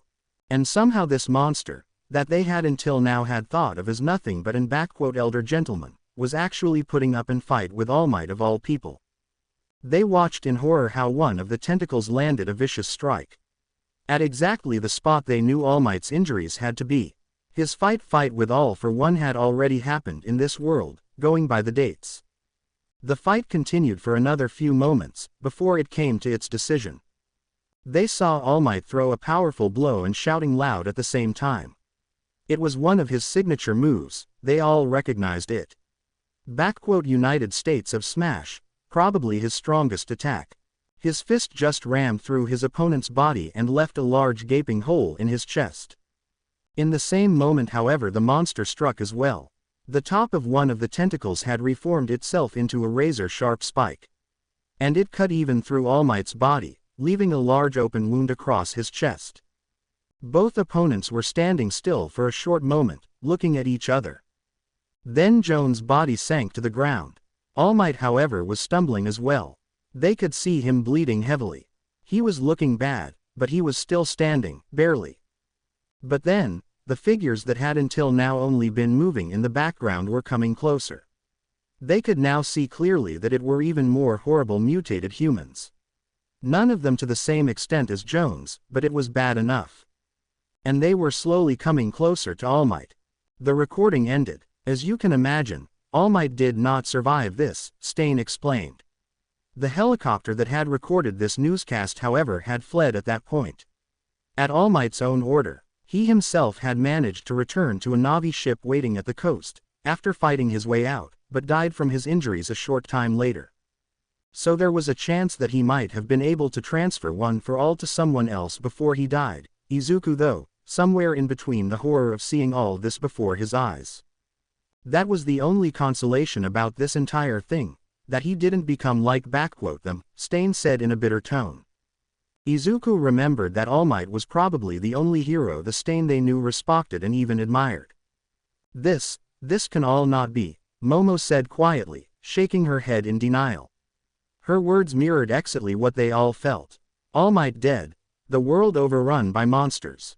It seemed all like a hellish nightmare.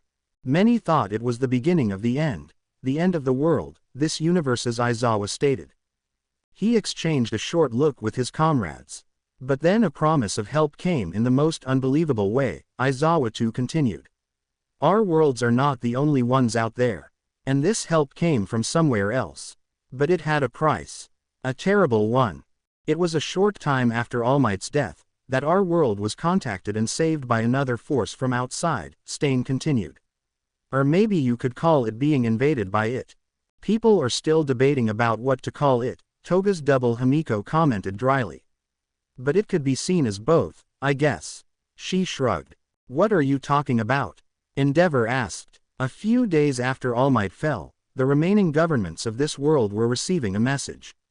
A message whose source could not be located, Stain explained. It came literally from nowhere. And it claimed to come from another reality, and it offered to save us. As you can imagine, people were more than skeptical. Yes, but in exchange their terms were nothing else than to dissolve all governments and ultimately surrender complete control of the planet to them, the native Aizawa added.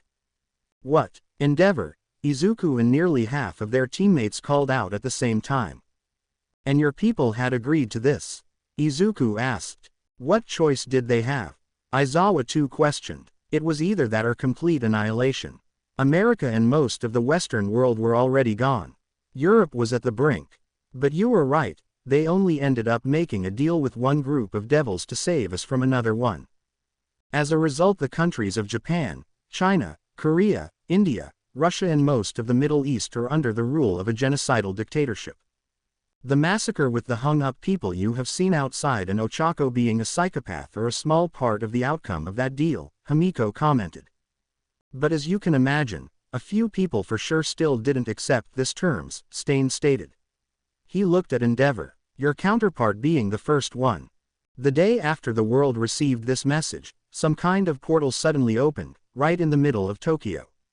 Just like it was announced it would in the original message, Stain explained. And our world would meet its new masters for the first time. With this word, Stain started to play the second recording. It showed them a scene that was clearly a picture of a district of the Japanese capital. The road before them was empty, blockaded from all sides by a large number of police forces. The neighboring building had been evacuated. Behind the barricade of policemen, however, a crowd of thousands of people was assembled, curious about what was about to happen. If there would be something to happen at all. Many actually believed that this all was nothing but a colossal hoax. A scheme by some kind of villain probably. Or just some kind of desperate joke. A message from another dimension. A demand to hand over control of the entire planet. It really sounded too fantastic. Or at least it would have until a couple months ago. Before the Nameless Ones. Now they were already facing an invasion of monsters from another dimensional. Would another one really be all that surprising? Standing in the center of all of it, however, was a group of politicians. First of all, the Japanese Prime Minister and a couple members of his staff, and also ambassadors of China, India and Korea. And standing very close to them, a trio of heroes. The first of them was the former number 2, now number 1 hero, Endeavor. Next to him were Best Jeanist and Edgeshot. All three of them were top 10 heroes. They were here to help to deal with this situation, in one way or the other. If it was truly a hoax, they would arrest whoever was responsible. If not, then, they were not sure honestly. They would probably hear out what the strangers had to say and then decide what to do. A few moments later something was appearing before them, right in the middle of the empty street. It looked at first like some kind of whirl made out of lightning and energy. And then in the center of it formed something that looked like a hole in space itself. Some people around the world with the scientific knowledge, who were following the newscast, recognized it as what a wormhole would theoretically look like. Other watchers recognized the similarities to the interdimensional portal the so-called gateway had been forming. When they had seen the news of the Nameless Ones first invading their world. But while the gateway had required a supercomputer and lot of complex machinery around it to form, this one had appeared right in empty air. They all realized one thing, however, this was not a hoax or a joke. Then a second later, someone, a person, stepped out of it. closely followed by 2 others and a 4th walking a small distance behind them. The first 3 of the newcomers were at the same time both imposing and terrifying beings. Or in other words, they were just plain scary. The first one was a giant, musculous, blue-skinned figure. He was at least 2.5 meters tall and wearing some kind of golden-colored armor. The next one was nearly as tall as the first visitor and equally, if not more, intimidating. Like the first one, he was clad in some kind of futuristic armor. His skin itself, however, also seemed to be made out of metal. His face also had unnatural thick bluish lips and glowing blood-red eyes. Despite that, however, they were not looking that unusual. Many people with mutation quirks looked not much different than these 2. They could have been human, or nearly. Still, despite that, they had something on them that made nearly everyone who was present's skin crawl. As if something deep inside them was just screaming, "These beings are not normal." The third one, however, was something else, frightening in a completely different way and downright creepy. Even from the first look, he seemed like nothing like a strange, sleek and thin-looking, nearly grotesque skeletal being, wearing a dark-colored cloak. But even the skull-like face itself seemed somehow wrong. Like it wasn't really a normal human skull. The forehead was too long, the mouth too wide and with sharp predator-like teeth instead normal ones. In opposite to that, the 4th and last member of the group looked surprisingly completely normal. It was a young woman in maybe her mid to late 20s. Had Izuku and the other, however, stayed in their own reality just a little bit longer, they would have possibly recognized her. It was the same face like the woman in a nun outfit who was leading a group of weirdos wearing priest clothes, who had interfered in the battle between the heroes and the League of Villains. To the astonishment of everyone watching, the second armored being just lifted his hand and the earth before them started to shift and a line of 3 thrones made out of stone formed itself out of the ground. And them, the first 3 of the arrivals, who seemed to be playing some kind of leadership role while the woman seemed more like some assistant or servant, were sitting down on them. "People of this planet Earth and this reality," the first figure addressed them, "you all, your entire world, is on the brink of destruction. You all don't know what to do anymore. You have given up hope. We come to you with an offer. We come to you in peace. I am Thanos," he introduced himself. "This is Lord Sabanur, and Lord Nergal," he gestured to the other tall armored figure and the robed skeleton-like being. "We 3 are lords of the aka Maha, sometimes also called the Dark Order, an old and powerful interdimensional organization, formed by our alliance. We possess power in and over many worlds. We have been watching yours for a while now and became so aware of the peril it is in." He let this word sink in for a few moments. "And we offer you protection. Thank you for your generous offer," the Prime Minister replied, more than a bit intimidated. "We are very grateful to you for it." He paused for a few moments, as if struggling how to formulate the next question. "But if I may ask the question, what do you expect in exchange for your help?" "What we ask in exchange for it," the second figure, the one called Sabanur, stated casually, "is for you to join our cause, for you and your states to become part of our organization. To join us. With other words, you want us, our entire world, to submit to your rule," one of the ambassadors from the other countries commented. "I guess you could call it that," Thanos responded. "But let's be honest here. Realistically seen, you have practically already lost your sovereignty at this point. Your world is about to be overrun by a threat you cannot even slow down. The strongest of the so-called heroes who had formed the backbone of your society is already dead. So what choice is truly left for you?" The being sent a stern look to the tross of political representants. "You know your armies cannot save you. Your heroes cannot save you. They have tried. Your weapons cannot. But we can," he stated. "And we will, if you pledge yourself to us," he said matter-of-factly. "If you prove yourself worthy." "Worthy?" the Prime Minister questioned. "One of the core principles of our alliance is that all life needs to prove itself worthy to survive," the being named Sabanur explained. "A principle that we will make sure to teach you all. Of course, if you were to be part of us, certain change needed to be made in your society." "What kind of changes?" one of the visiting ambassadors, questioned insecurely. "We are glad you ask," Ensabanur replied. There are indeed many misdirections in your social and political systems, especially here in Japan. Your nearly complete fixation on inherited powers and what you call quirks, over any other qualities like intelligence, knowledge and skills.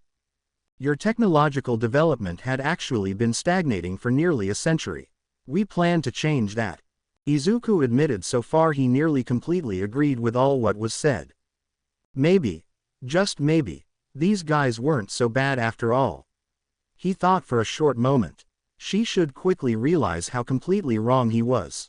And there is your nearly complete dependence of heroes, Ensabanur brought up. Heroes who have already failed to protect you. While your people seem to value your genetic powers over anything else, the vast majority of your citizens is actually being heavily discouraged from using or even properly train them. Severely wasting your potential.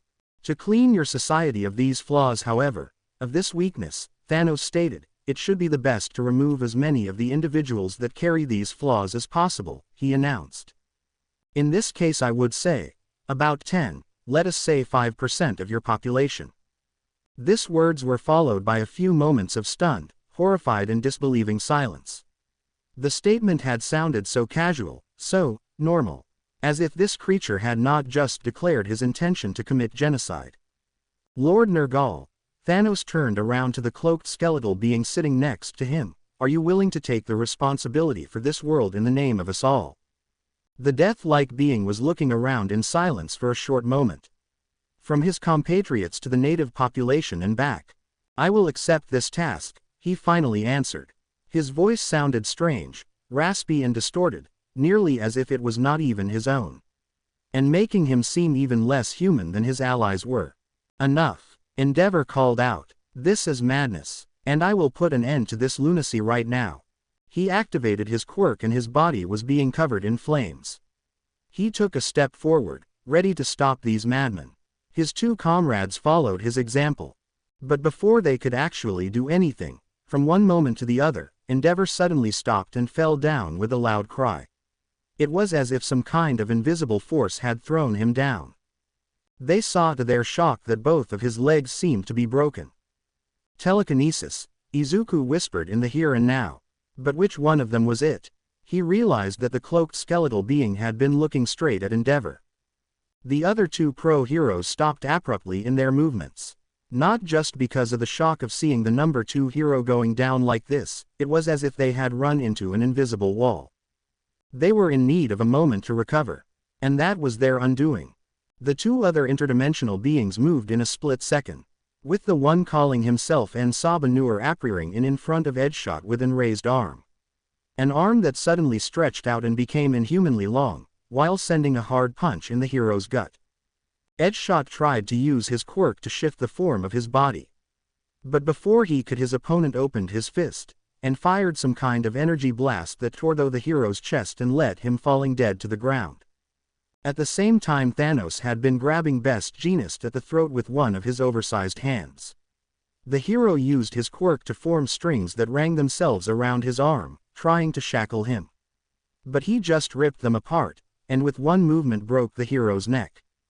Everyone around was staring in shock at the scene, where 3 top 10 heroes had just been taken down in seconds.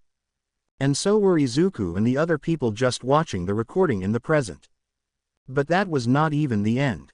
The still living and conscious Endeavor was suddenly lifted up by an invisible force and then placed in a kneeling position right before one of the 3 makeshift thrones at the middle of the street. And Thanos sat down on it and, much to the shock of everyone, laid down his oversized boots right on his back, treating him like a piece of furniture.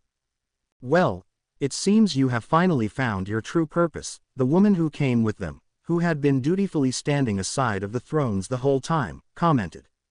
Trust me, there are people meant to become number 1 hero and there are ones meant to serve as a foot chair. She chuckled darkly. To make it worse, she said it loud enough to be caught by the cameras, so that her sadistic statement would be heard by millions of people. This world's Endeavor let out a terrible scream of both pain and humiliation. You all have heard our proposal, Thanos stated. His feet still rested on Endeavor's back in a twisted show of triumph. It is a more than generous offer, 5% of your population, and a new government formed by our designs, he repeated. That or we will just leave and you and your planet will face complete destruction. It is your choice. With this words he stood up again, raised his left foot, right over Endeavor's head and stomped down right on top of. The recording had ended. Aizawa too had mercifully decided to cut it off right before the final moments. But they all could all too easily imagine what had been about to happen. The room was filled with silence. They all could not really believe what they had seen. Endeavor for his part was white like a sheet. The greatest irony was that the offer was in a way truly generous, Aizawa too stated with some cynic sarcasm. As we later heard, this being used to have the habit of taking 50% of the population. But our world was already decimated from the nameless ones. So it possibly didn't even made a difference. With this began a genocide, this one actually carried out by our own people. In form of regular raids and so-called sacrifices. You have seen the leftovers of one just when Himiko had found you. They took control of all countries not yet infected by the nameless ones. They offered most political leaders a chance to step down peacefully. Who refused was being murdered. They began to indoctrinate our young people into their murderous philosophies. An entire generatio was from the point they could walk, being turned into cold-blooded killers. As UA was being transformed from a school for heroes into a training center for government agents and inquisitors, most of the teachers deserted, myself included. I had met Stain here a short time later, who had started a movement to resist these tyrants. Since then we have been working together and recruited more followers. So what do you plan to take them down for good? Endeavor finally asked. It seemed he was getting his senses back from the shock of seeing the last video and his other selves' shameful demise. Their three hosts exchanged an uneasy look. We are concentration on saving and protecting as many people as we can, Aizawa too said. But actually defeating them, we don't think that is something we can truly do. Not now. Maybe not ever, he admitted. So you don't actually fight to win, Bakugo remarked. You guys are nothing but a bunch of losers. Hey asshole, Himiko called out. In case you haven't noticed, this isn't like in your world, where loudmouths like you can loudly claim that heroes always win, but then run and hide behind All Might's skirt whenever they are in over their heads. What did you say, bitch? Bakugo shouted and tried to charge up a few explosions. But Aizawa too just looked at him and deactivated his quirk. Enough, he said sternly. Don't forget you are our guests. Right now it is you we are protecting. He is right, Bakugo, Shoto spoke up. We were lost out there and had no idea what to do. And even then, All Might is dead so is my father and who knows how many other heroes. Do you truly think they, or we, could do better when they failed? Bakugo gritted his teeth. Damn it, he said.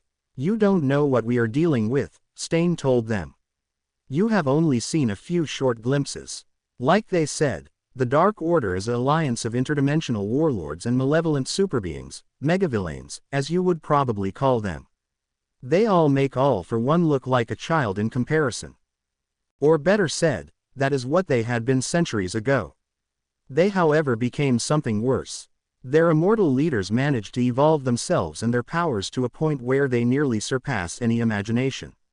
What you have just seen is just a small fraction of it, and they had wiped out 3 of the strongest heroes in seconds.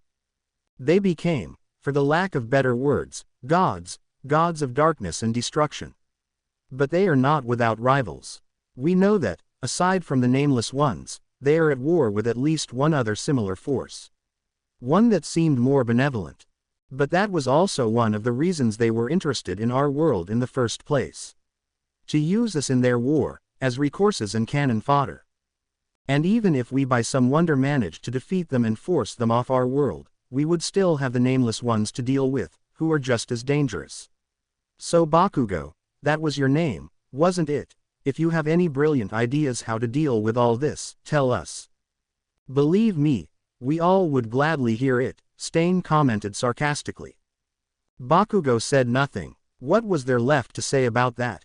So why have these enemies of them not done anything about all this shit if they are so benevolent? He asked instead. Who said they didn't? Aizawa too stated. We had heard stories from our spies in All for One's ranks that they had made some attempt to change the past, before the nameless ones had first invaded. But as it seems they had just succeeded in creating a new alternate timeline, yours possibly. It might be the reason why the world like you know it even exists. Are you saying that this is how our world should actually look like? Momo asked horrified. We cannot really say for sure, he admitted. But it is very likely, by all we know. It is also the main reason you are not in a cell right now, given that some of you are nearly exact copies of some of our enemies. He was looking straight at Izuku as he said that. But given that he know that such an other world exists, and since Himiko here vouches for you. Exactly, Himiko commented smiling. Talking about All for One, Aizawa-01 said, UHVE mentioned him twice now. What happened to him in your world? He was one of the people who had taken advantage of the new situation, Stain replied.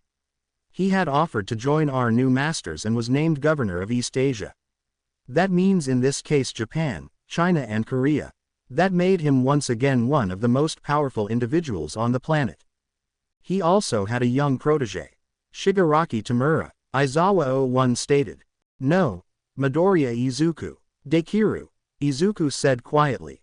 Yes, it is true that he had his eyes on Shirazaki for an entire while, but then, something else had happened to him, Aizawa-02 explained. And Dekiru, how did he became like this? Izuku questioned. It had started a long time ago. Dekiru, he had been devastated when he heard what happened with All Might, and even more than the rest of the Hero Society fell. But then, the new government began with their propaganda and he started to believe them, Himiko told them. There had been another student in our class named Bakugo Katsuki. He had a powerful quirk and knew how to use it. Everyone thought he would have a great career ahead and Izuku would be sidelined. They were wrong. Dekiru told us that they used to be friends when they were children. But ever since he developed a quirk and Dekiru not, he treated him like crap. But then he draw the attention of Governor All for One because of his talent in quirk analyses. As it turned both he and the Dark Order valued this kind of genius far more than the ability to cause explosions with your hands, she commented with a side glance to Bakugo. All for One granted him a quirk on his own. And then, someday when we were at high school, he presented Bakugo's severed head to the entire class. This caused another shock to all of them. It reminded them once more just how messed up and twisted this world was. Izuku could barely believe what he was hearing. And nobody had done something about this. Aizawa asked unbelieving. Well, the teacher wanted to have him expelled. But All for One interfered and instead he was praised for his initiative, newfound power and his showing an example for people who relied too much on their quirk. Single quote. Bakugo's mother had publicly protested. But she had then been invited to an audience with All for One and never been seen again. Izuku and Bakugo now both looked ready to throw up. With Dekiru, the rest of us came under All for One's attention as well. Me, Ochako and Tsuyu, we were close back then. Is that the reason you are so different from the Toga we know? Izuku asked. I mean you are. She looked at them a bit uneasy. Not a complete psycho, Ribbit, Tsuyu finished bluntly. Hey, Toga called out. Subtle as a sledgehammer, just like the Su I know, Himiko replied. But I am not that different. To be honest, if I look at you too, I feel the urge to cut you, just a little bit, to draw and drink your blood, and then do other things with you. Quote. While she said this, she showed a grin that was worthy of their Toga. To answer your question, she stated. She looked at her other self. So my guess is that you became a villain because of your urges about blood and society, your family and all people around you constantly telling you to suppress these urges. But that only made them stronger. And so you started to attack people for their blood and to break out from what society tried to force you to be. And then you started to kill. Tell me if I am close to the truth.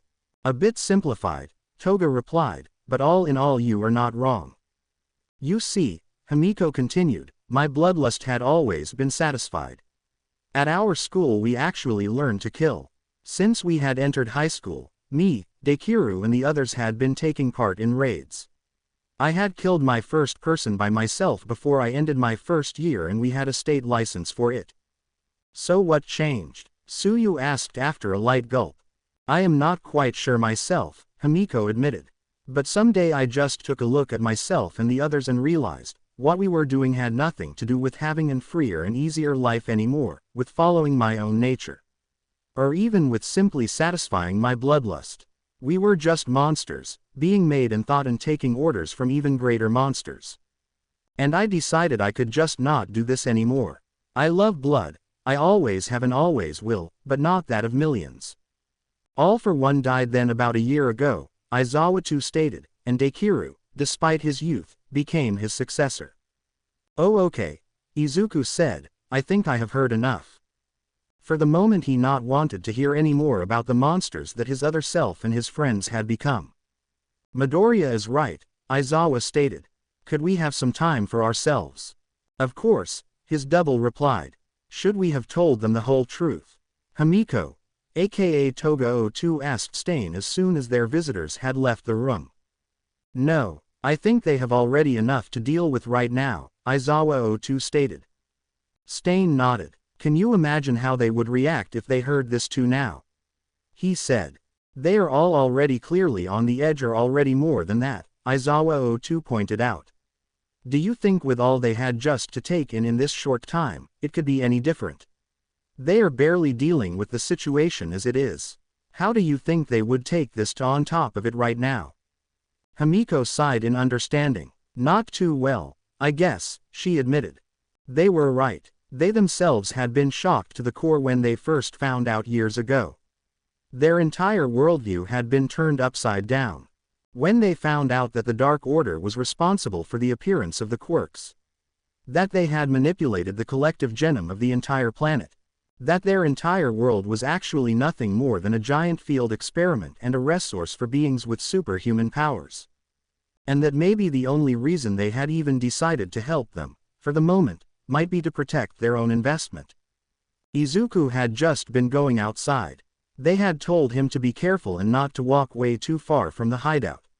But he just needed some time by himself. He was just taking a small round around the building. He knew the others were most likely doing something similar. Bakugo had been the first to walk off. He had been clearly shaken by the fact that Izuku had actually killed his counterpart in this world. He was trying to hide it, but he knew him all too well. As Izuku was halfway around the house, he saw someone sitting all by herself. It was Tsuyu. Su, he said to her. Are you, all right? He realized how stupid the question was. Do you think Ochako is okay, our Ochako? She asked him. She was in that room with us and I am sure she is. She had managed to save herself from falling and should be with the others back home, he said. It is we who are in trouble, he could not help himself adding. I know, she just answered. For a few moments both of them said nothing. Izuku. I am scared, she finally said. I want to be a hero, just like you do. But this has no longer anything to do with being a hero. This is just about getting away alive. Su, we cannot even do anything to help these people. Nothing at all, she said loud. And, I am afraid to go there. I don't want to face the monsters that had killed All Might. I just want to be back home. I wish we had never come here. Izuku sat down next to her and laid his arm around her. So do I, Su, he said. We all feel that way. It is just that not all of us are willing to admit it. Not far away, at the other side of the building, Bakugo had quite similar thoughts. For a few minutes now he was walking angrily in circles around the small yard. Finally he could not take it anymore and threw a hard punch on the wall of the neighboring, long-abandoned, building. To everyone's luck he was aware enough not to use his quirk. The last thing they needed was to draw the attention of a patrol. He clenched his teeth. He felt pain in his hand. But that was not the source of his anguish. Finally he just sat down on the ground and let out a bitter laugh. Being number one, he thought sarcastically to himself. A hero always wins the day with a smile on his face. What a joke. Here was no winning, no chance, no hope. He had truly been nothing but a spoiled, arrogant little shit all their years, he silently told himself. In a small room, under guard, the two captured villains were staring wordlessly at each other. They too, like everyone else, were slowly beginning to take in the full scope of what they had seen and heard. Dobby just felt empty. He had always thought the day he would see Endeavor broken and destroyed would be the best in his life. But this. Next to him, Toga had similar thoughts. She could just not get the words of her other self out of her head. I love blood. I always have and always will, but not that of millions. She knew that Shigaraki's declared goal was to "destroy everything." But he only meant the current society, the heroes and all the people who were too stuck in their ways. It was not as if the world he will create would turn out like this one, she told herself. Or would it? Of course not. Right. Far away, inside the fortress that had once been Ua Academy, a young man who looked like an exact mirror image of Midoriya Izuku. The most visible difference was that Dekiru's hair was straight and slightly darker than the unruly green mess of his younger counterpart. He was in the middle of a conversation with another being, the only one who still truly outranked him on this planet. The being calling himself Nergal was still wearing the same black. He looked like a completely different creature. Because he was, at least physically. The face looking back at him from beneath the hood belonged to nobody else than Shigaraki Tamura, the man who would have in another life been his arch-enemy. But not here. The person who he once had been was gone. The face nearly looked the same, only that it was even more damaged and rotten than it had already been as a side effect of his decaying quirk.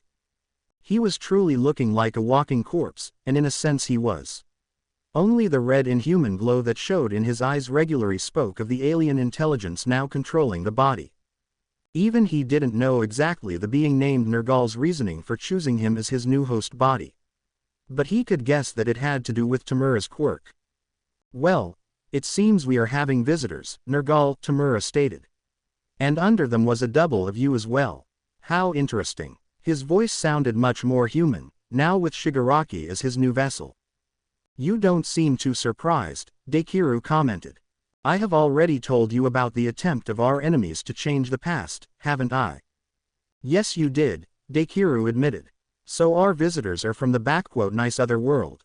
I am curious if my other self has realized my old dream of becoming a hero. And if his stay here will teach him how pointless it was. Well, maybe you will have the chance to teach him this lesson in person, Nergal stated. Leave me now. I have things to take care of. And I think so do you. Midoriya Izuku, also known as Dekiru, was returning to his personal office. In the middle of the room, a few meters from his desk, was a large table. Standing around it were a young woman with brown hair in a skin-tight bodysuit, Uraraka Ochako, and on the other side a younger girl with white hair and a horn on her forehead.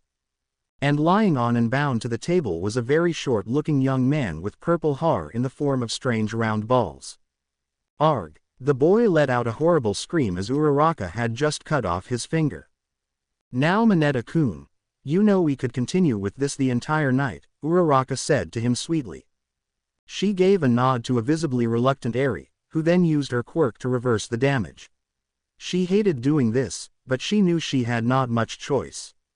Why don't you just tell us what you know about your friends and this here could be over, Uraraka told him. Why you have killed my entire family. Why should I tell you anything? The boy managed to snap back. Now Mineta-kun, Dekiru said, joining the conversation, you say we killed your family as if it is a bad thing. Isn't the truth that your family never accepted you? They were ashamed of you. They thought you with your perverted tendencies were a disgrace. We have done you a favor. You, Mineta called out. Nah Mineta, don't you know that this is not a smart way to talk to the people who are having the knife? Uraraka stated, and you know what happens here to people who are not smart enough, right? That is enough Ochako. We are trying to convince our friend here after all, not kill him, Dekiru said. You know, you are lucky. There is another group out there we want information about. One that just seemed to have made contact with the resistance. You could help us against both. And we have much time to convince you. Back in the normal universe. The battle had suddenly been taking a strange turn, as a bizarre group of people in priest-like clothes had suddenly appeared and joined the fight. They were however not joining one side or the other, but attacking both of them simultaneously. The ones who were carrying handguns and automatic weapons had nearly instantly after their arrival opened fire on everyone around, heroes, villains, police and simply guardsmen alike. What a bunch of freaks, several members of both heroes and villains' side thought secretly nearly simultaneously. These strangers, however, despite the first impression they made, were not simple thugs. Even the pros had to admit, they were good, even if they were clearly insane. One of the newcomers seemed to have a quirk that allowed him to form some kind of barrier around himself and others. That allowed him to stop any bullets that were fired at them in return whenever he activated it. In addition to that, the heroes realized quickly that all of this bizarre group was wearing body armor beneath their priest clothes. The only one who didn't even seem to need it was the monstrosity calling himself Claw. Bullets were literally just bouncing off from his black, hardened and seemingly alive, outer skin. The creature literally tore through their lines, ripping through the flesh of guards, policemen and even heroes with his sharp claws. The woman in the nun outfit calling herself Sister Katsuragi, who seemed to be the leader, however was just walking forward across the lines. One of her compatriots, a blonde young man around 20 dressed like an actual priest, used his quirk to form some kind of transparent energy barrier around her, that protected her from incoming projectiles. And at the same time she was using her own quirk, she lifted her hand and pointed at a couple of people. The first two were WWO police officers, one male one female. For a moment, nothing happened. Then however, their flesh seemed starting to boil. Their skin was breaking open at some places and finally they fell down with horrible screams. The entire horrible display had just taken a few seconds. But it was enough to shock everyone. The next was one of Twice clones, who met a similar terrifying fate. Like the rest of her group, she was attacking both sides at once. What kind of a quirk is that? Mirio called out horrified. I think it must be some kind of microwaves, Edgeshot exclaimed. At the same time he formed his arm into a long lance with a short spike that he threw against her. But the barrier that the woman's comrade had created blocked his attack. Just like it blocked a rain of bullets that was coming from all sides. It was a dangerous combination. The barrier was stopping bullets and long-range attacks, but everyone who came closer risked to fall victim to the woman's microwave quirk. Inside the building the remaining heroes had by now found out about the disappearance of Endeavor, Aizawa and the group of students. They had found Uraraka and after she woke up, heard what had happened from her. At least as far as she could tell them. But it was enough for the beginning. They are gone, she told them, completely desperate and with tears in her eyes. The machine, she said. They understood. The gateway had been opened and the others had somehow fallen through it. Two villains, Toga and Dabi, as well. It could hardly be any worse. Two heroes, one of them the number one, and 5 students, simply gone. There was no telling where, if at all, they could have been sent to. But they could not even deal with this disaster right now. The building was under attack. They had to get out and help the others. The monster called Claw had meanwhile continued his rampage. He had at this point already injured several heroes, guards and villains and killed 2 policemen.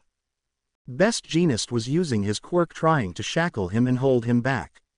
While Gand Orca was charging at him directly, trying to subdue him hand to hand. Iida was using the chance to use his super speed to jump and kick the monster into the face while he was still struggling with Orca. But it didn't show much effect. More UA students were now joining the fight, following the heroes who had so far been inside the building. Under them were also Tokiyami Fumikage, the young man with a head resembling a raven bird, whose quirk manifested itself as a being called Dark Shadow that lived inside his body, and Jiro Kyoka who had the ability to create powerful sonic waves. Jiro, a girl in punk rock clothes with short black hair and ear lopes that resembled earphone jacks, used her quirk, along with a few other hero students, on a trio of villains close to them. Coincidentally however, Claw was also in reach of her quirk, and the reaction was something nobody would have expected. In the moment Jiro unleashed her sonic waves, Claw froze in his movement, moved his hand up holding his head and they suddenly heard a loud shrill shriek coming from the creature. And not from the man himself. No, it seemed to come from his seemingly living exosuit. Could it be? Jiro was now concentrating her quirk on Claw fully, and the shrieks were getting even louder, and the living black substance even seemed to partly dissolve around the human man's body. Gang Orca, however, of course used this chance to land a few vicious hits on his distracted opponent. At the same time, Tokiyami was moving Dark Shadow to help Edgeshot and a number of policemen with rifles to attack the barrier between the heroes and Sister Katsuragi and her partner. Being a psychic manifestation, Dark Shadow was not much affected by her microwaves. And going by the distressed expression of the barrier's creator and the fact that they were drawing back fast, it was clear that said barrier was weakening quickly. Around 5 minutes later, it was already over. Shigaraki, this here has no sense anymore, Kurogiri had called out to him. Let us retreat. Yes, you are right, get us out of here, he said. The members of the League fell back and gathered either around him or around the two Kurogiri clones that twice had created, and they teleported them away. The mysterious strangers calling themselves the Church of Chaos followed their example a short time later, seeing that even more heroes and Pylos forces were arriving and they were clearly outmatched, and retreated as well. In opposite to the League, they didn't teleport, since they had no member with such an ability, and also because their leaders didn't bother to give them technology like that. Instead, their group quickly entered a black van and raced away with full speed. The heroes were moving to follow and try to capture them. But one moment later the vehicle seemed to just disappear. They did not have a member who could teleport, but they did have one who could turn things invisible. They had no way to know in what direction the disappeared car was driving now. Whoever these guys were, a few of the heroes thought, they were much more dangerous as it first seemed. Inside the fleeing vehicle the members of the group were all but happy. Instead most of them looked pretty devastated. Especially their leader. We have failed, she said grimly. Headquarter of the League of Villains. Well, in a way that worked perfectly, didn't it, Kurogiri? Shigaraki said. I guess that matter is debatable, the teleporter replied. It is not as if we ever truly intended to take over that building, right? Shigaraki commented. We were just to stage a little attack and make this heroes believe that there is an actual threat. That was part of our agreement with Jones. So that he can gain more public attention for his little project. And that he could manipulate the heroes to place better protection for his little project from this group of freaks he believed were truly after it. Who had believed that they would truly show up, and can gain public attention for it on top of that. He laughed. You didn't think that a bit suspicious? Kurogiri asked. Of course it is. That is the reason I have sent Toga and Dabi in to take a look at things and if possible get more data about Jones' new technology by themselves. But the problem is they had not reported back. The other world. Izuku was not sure how long they had been asleep. For a moment he had been a bit shocked as he woke up at an unknown place with a body next to him, who he nearly instantly recognized as a girl, and a SPLI second later as his classmate Tsuyu. Then the memories hit him about what had happened yesterday. All what had happened. They had, as it seemed, actually fallen asleep out here. Tsuyu stirred as well after a few moments of him moving. They were lucky that it was not too cold outside. Having the characteristics of a frog, she could have gotten into hibernation otherwise. Su, he said to her. Izuku, she responded, correcting herself. We have fallen asleep.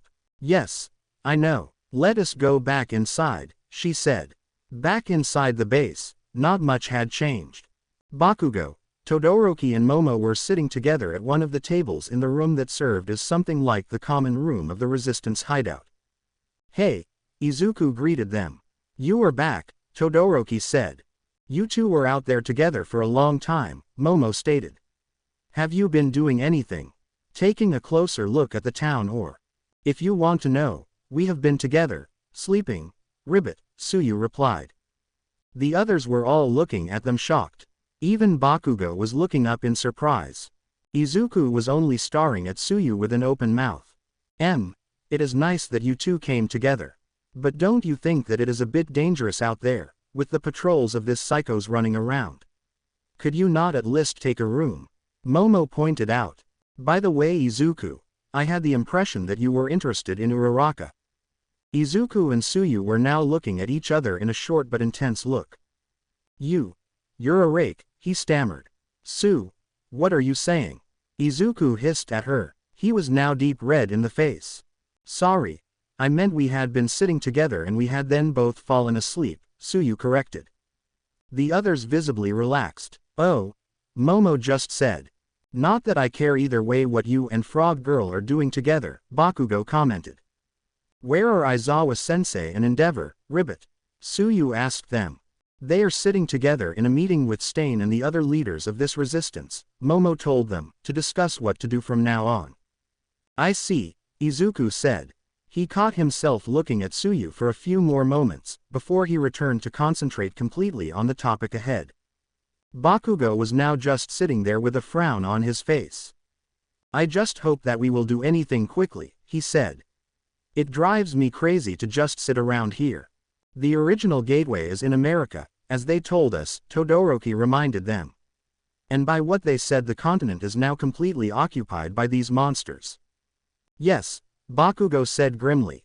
If these creatures have taken down All Might, all of the heroes and the military in America and destroyed the entire continent, what chance do you think we have? Momo stated. What else do you suggest? Staying here, Ribbit, Tsuyu asked. Here, Izuku said quietly. In this nightmarish world, he remembered all they had seen the last couple of days. If this world was not his idea of hell, it came at least pretty close. No, Momo replied horrified. Never. Bakugo suddenly jumped up from his chair. Yes, he called out, maybe there is another way. What do you mean? Todoroki asked. Think about it. Have they not said that these freaks we have seen in the recording come from another dimension or something? Bakugo said. So they must have a way to travel between them as well. I say we go after these bastards and beat it out of them.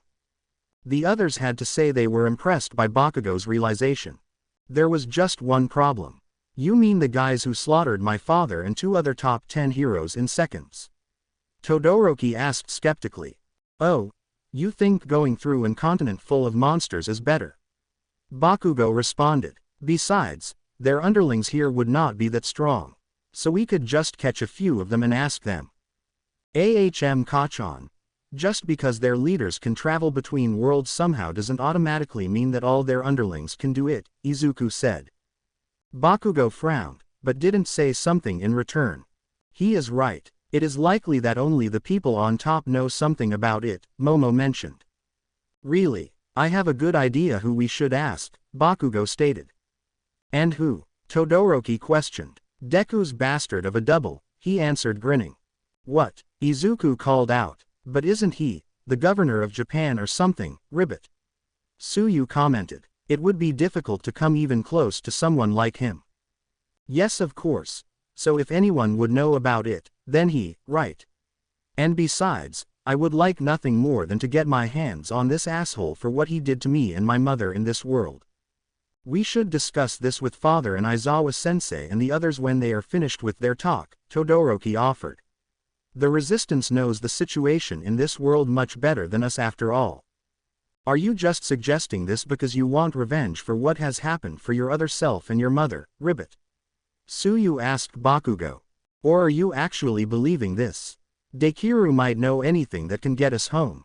Her friends noticed the short pause she made before saying Izuku's double's name. As if she wanted to state that she didn't consider them the same person. Bakugo stared at her wordlessly for a moment. 2 days ago he would have been shouting at her in this situation and probably challenging her to a fight. Now he was just looking silently and grimaced in anger. Both, he finally admitted. I truly want to bring that shithead down. But I also believe that he might actually know something that might help us get back home. After another 10 minutes, the 2 adult heroes returned, together with the leading members of the resistance group. The 5 hero students told what they had discussed to them, including Bakugo's idea. Well, I fear there is a little problem with your plan, Stain said. While the beings who bout the Dark Order here claim to be from another dimension and probably were, we simply don't know if they gave such technology to their followers here or not. For all we know we could capture Dekiru and they have never told him about the way they move between the dimensions. So you are not sure, Endeavor stated. Yeah. Not that capturing Dekiru would not be a great thing for us in itself, Stain commented. But Bakugo is not wrong, Aizawa offered. As hard as it would be getting to this Dekiru, given his position, it would still be less dangerous than walking on a continent full of monsters and undead. Yes, but it might also be for nothing, Endeavor countered. I might have a suggestion, Stain stated. We have a few contacts, that means spies, under Dekiru's followers. Simply said, we can prepare for a mission to the former USA and make sure that Dekiru will know about it. We will let Kurogiri transport us to one of the islands before the American coast, and there we will be waiting for him. They remembered that the teleporter who acted as something of the adjutant of the League of Villains was a member of the resistance here. You mean want to use this entire situation as a bait? Aizawa asked, surprised. I know it sounds crazy, Stain admitted, but if they knew we are trying to find the original gateway, the chance is very good that Dekiru will personally come to deal with it. And that is a good thing? Izuku asked nervously. To be honest, we have been considering an attempt to assassinate or capture him for a while now. But getting to him here in Japan, surrounded by soldiers and followers, is very difficult. Assassinate. Izuku and the others registered the word. It was not just about trying to capture and imprisoning, they were aiming to kill him. Endeavor and Aizawa did as well, but far more unemotional. In opposite to the kids, they had already fully registered how different the situation was here. If Dekiru decides to follow us, however, he will for sure take his personal hunting squad for this mission, Stain continued. And that is the same group we managed to infiltrate. Then we have a much better chance. And if he don't? Endeavor asked. Stain shrugged. Then we will just continue with the original idea and find the exact location of the original gateway and get you guys, Stain replied. And hopefully, he thought secretly, a few of their own people as well. The truth was, they were not just doing this for their guests. The gateway was the perfect chance for them to at least get a few of their own people away from this horrible world. By helping them, they were helping themselves. Like he had already openly admitted, they were not heroes and not even villains, not anymore. But what about Toga and that villain Dabi? Momo asked. We can not just leave them here, Izuku said. Endeavor sighed. They are villains. But they are villains from our world and society, he stated. It is our duty to bring them to justice. Not to simply abandon them here. Of course there was another reason he didn't want to leave them, especially Dabi, behind. Before they left the room, Izuku turned to Stain. It was kind of unsettling, he admitted, looking in that face and seeing an ally. Is my counterpart really that dangerous? He asked. I mean, all this just to take him out. Stain looked at him with his arms crossed. He was right now not wearing his typical mask, which he had in this world like in the other, but his face was still nearly unreadable. You are a hero student in your world, right? And All Might's successor. Yes, Izuku answered, but your counterpart here is very different. He is 2 years older than you, and since All for One's death he is the governor of Japan for the Dark Order and a mass murderer. He is the head of their armies and their death squads and personally responsible for the death of at least thousands, maybe millions. Izuku gulped. But there is also another reason why he is such an important target. You have already been told that All for One had transferred a quirk to him. But you don't know what quirk it was. 15 minutes later, the prison cells. Izuku and Tsuyu, Endeavor and Aizawa and the resistance members Stain and Toga Himiko were not standing in front of the cells where their worlds Toga and Dabi were being held. Ah, Izuku. I am happy that you have come to visit me, and you too, Tsu, Toga greeted them. Oh, and the others have come too. They are not just here to talk to you, Himiko stated. Oh, you are mean, me, Toga responded. Tsu is my friend and Izuku is the man I love.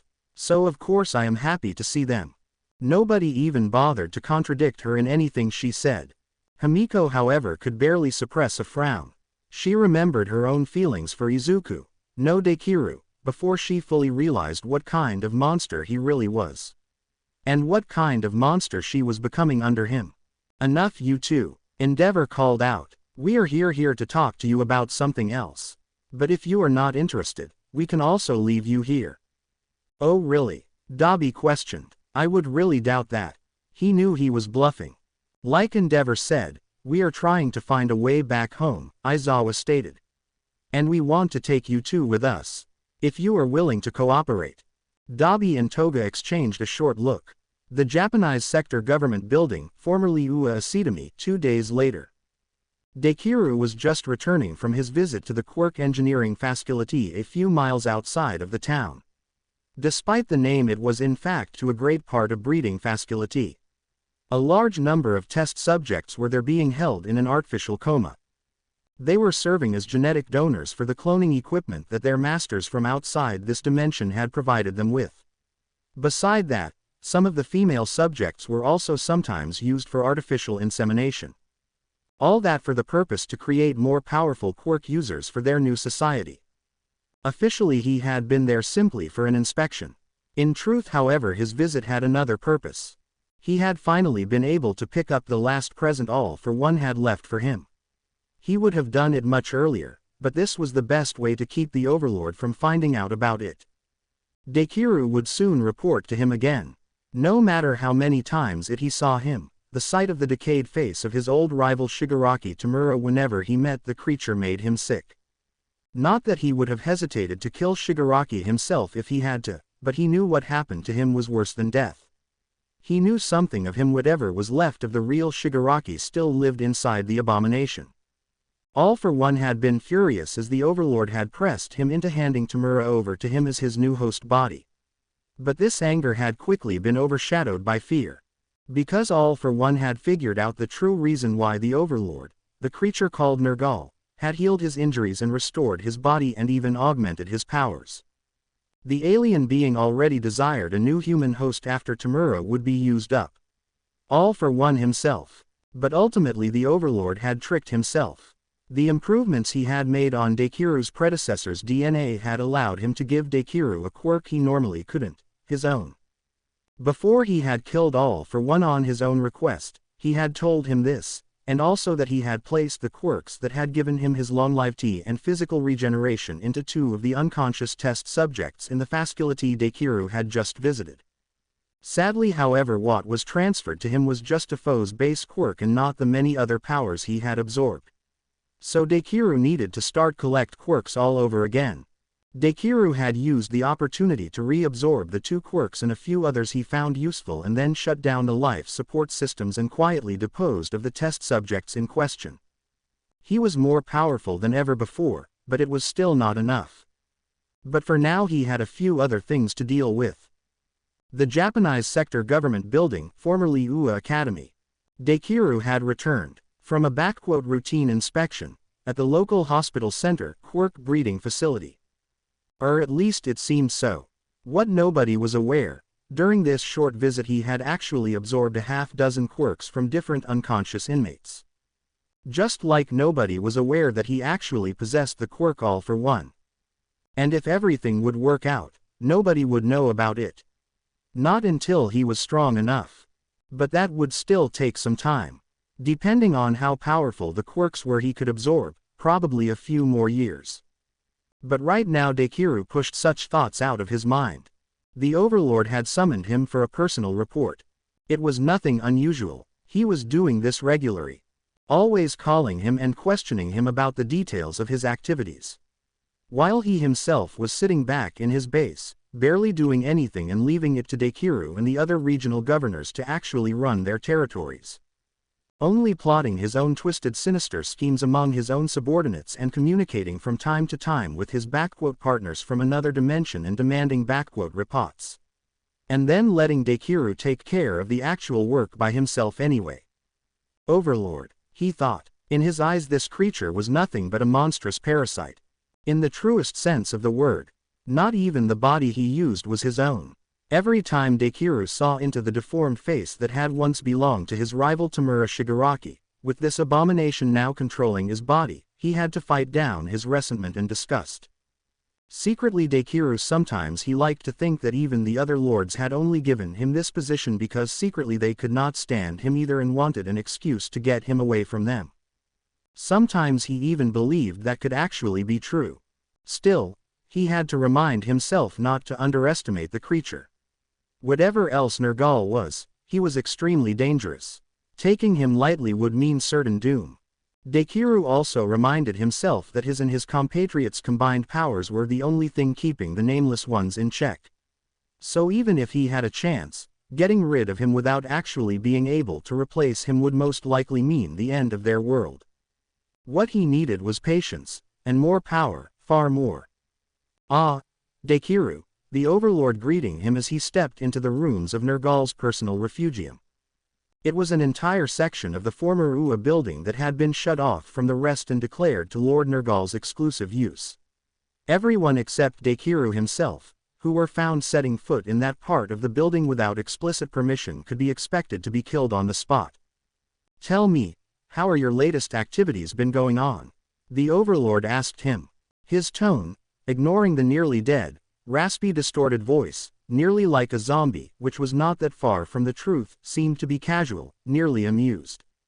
He was standing before him in his usual black cloak, the back turned to him. As Dekiru had expected, their meeting played out like usually. He was asking him various questions about what had happened and what he had done, no doubt using his mental powers to probe his mind at the same time to confirm his words. He could only thank All for One for providing him with the means to resist such abilities. At least to some level. While Dekiru responded by giving him true but in a few cases vague answers. At least when it came to the parts of his activities that were not truly in the Overlord favor, hiding his deeper and true intentions from him. Like the fact that All for One had transferred his quirk to him before he died. The Overlord, like so many others, had been told that he had simply received his old "friend" Kazuki's quirk, and he seemed to believe it. Dekiru had made sure to always only use Katsuki's explosion quirk in public. Or at least made sure that there were no living witnesses left behind otherwise. And of course the fact that he was regularly absorbing new powers. Powers that he eventually planned to use against him. In the parts where it came to actual official business, however, he was on the other hand completely open. Like the fact that they seemed to have a leak in their organization lately. Someone who was sending information to the resistance. And he allowed himself to show his true anger about the situation. Especially since he now knew who was responsible. Only when it came to his more treacherous activities, he was actually actively deceiving Nergal. "As that's so," the creature said after he had given him his report about both Mineta and the other spy, who was working against them. "Then take care of it. Good work, Dekiru." Like usual, he didn't sound like he actually cared in one way or the other. "Thank you, sir," he answered and turned around to leave the room. He imagined a smile on the wretched creature's face as he walked away. It sometimes felt like a not-ending vicious circle, like he and the Overlord were playing a deadly game with each other. Still, all too often Dekiru was having doubts about who was playing with who. Did Nergal actually suspect what he was planning? Was it possible that he was just somehow testing him? Who could tell what a creature like that was truly thinking? Dekiru forced himself to push these thoughts aside. There was no point in doubting everything he did and let his fears running amok. It was too late to turn back now anyway. He was set in his way. Dekiru knew that he always had the weakness that he overthought things. That was already the case when he was still a sad, quirkless, hero-worshipping little boy named Izuku Midoriya. But that was back before his illusions had been shattered and the entire hero society itself was crushed. He remembered his annoying habit to always start mumbling absent-mindedly in public about one topic or the other. Mostly about heroes or the characteristics of different quirks. This had caused him to get embarrassed more than once. Well, these times were long over. One of the first things that All for One had taught him was having more self-control. Control that he now applied all the time. Even the people that were around him every day, especially with them. Trust was something rare. That was another thing All for One had taught him. And something never to be given without reassurance. He would continue his plans, no matter what. First, however, he had another matter to take care of. One more personal. Dekiru walked to another part of the headquarters. He stepped through the corridors until he entered a large outer yard inside of the building. There he was being awaited by the members of his personal elite team. Or maybe he should say his old school friends. Ochako was already waiting for him right at the entrance. The rest of their team was waiting at the other side of the place. It was Dekiru's personal fighter unit that consisted mostly of some of his and Ochako's former classmates. Besides them there were Fumikage Tokiyami, a boy with a head resembling that of a raven and a dark gloomy attitude. Shoto Todoroki, a son of the long-dead so-called hero Endeavor. Momo Yaoyorozu, originally a rich girl and somewhat spoiled girl, who had become a weapon expert able to use her quirk to create even the most dangerous guns and equipment. And Hitoshi Shinso, called the Brainwasher. In his childhood people had often said he would become a villain, just because of his quirk. In the end he became something worse. These were the people Dekiru trusted most in this world. Not that this meant all too much, since he had made it his habit long ago to trust nobody completely. In the end not even they, and under them not even Ochako, who he trusted most, had any idea about the true extent or nature of his plans. Himiko Toga had been part of this team too, before she had switched sides a couple years back. Standing next to them was also their new recruit, Minoru Mineta. The small turncoat was looking visibly uncomfortable beside his former classmates turned elite killers.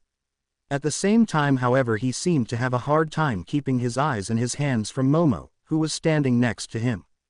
It was actually Dekiru himself who told her to stay close to him and make promises to Mineta, verbal and silent ones. If she had any intentions to actually keep these promises was another matter. He nearly felt sorry for the little worm when he imagined what Momo might do to even this little worm in the moment he was no longer useful to them. Thoughts crossed his mind about impalement or castration and being force-fed the body parts in question. Well, it was not really his concern what Momo did anyway. What concerned him was only the information that Mineta possessed and his ability to infiltrate the resistance for them. Had the midget actually been useful in either personal skills or quirk, Dekiru might have considered keeping him around for good, but like this. As far as he was concerned Mineta Minoru was a waste of life and Momo would do the world a favor by removing him from it. And then the last member of their team, Tsuyu Asui, who was currently being shackled and bound to a metallic chair at the end of the yard, surrounded by the rest of the team. She was all but a waste of life, despite her quirk not looking all that impressive at first glance. Yet she was the perfect example that intelligence, determination and imagination in using one's abilities could more than make up for such perceived weaknesses. But sadly, Tsuyu, he addressed her. Dekiru, she said. You know why you are here? He asked her rhetorically. I don't know. Is this maybe a new lewd game you came up with, Ribbit? Is this why Ochako is here? Will Shoto, Fumikage and Momo join us too this time? And Mineta too, or are they just here to watch? But doing it in public like this is really not usual for you. Dekiru was just looking at her wordlessly, betraying nothing to the outside. If he was embarrassed by her perverted comments, he didn't show it. You know I like your attitude and that loose mouth of yours, he stated. It makes you interesting. But this is really not the time for it, he told her.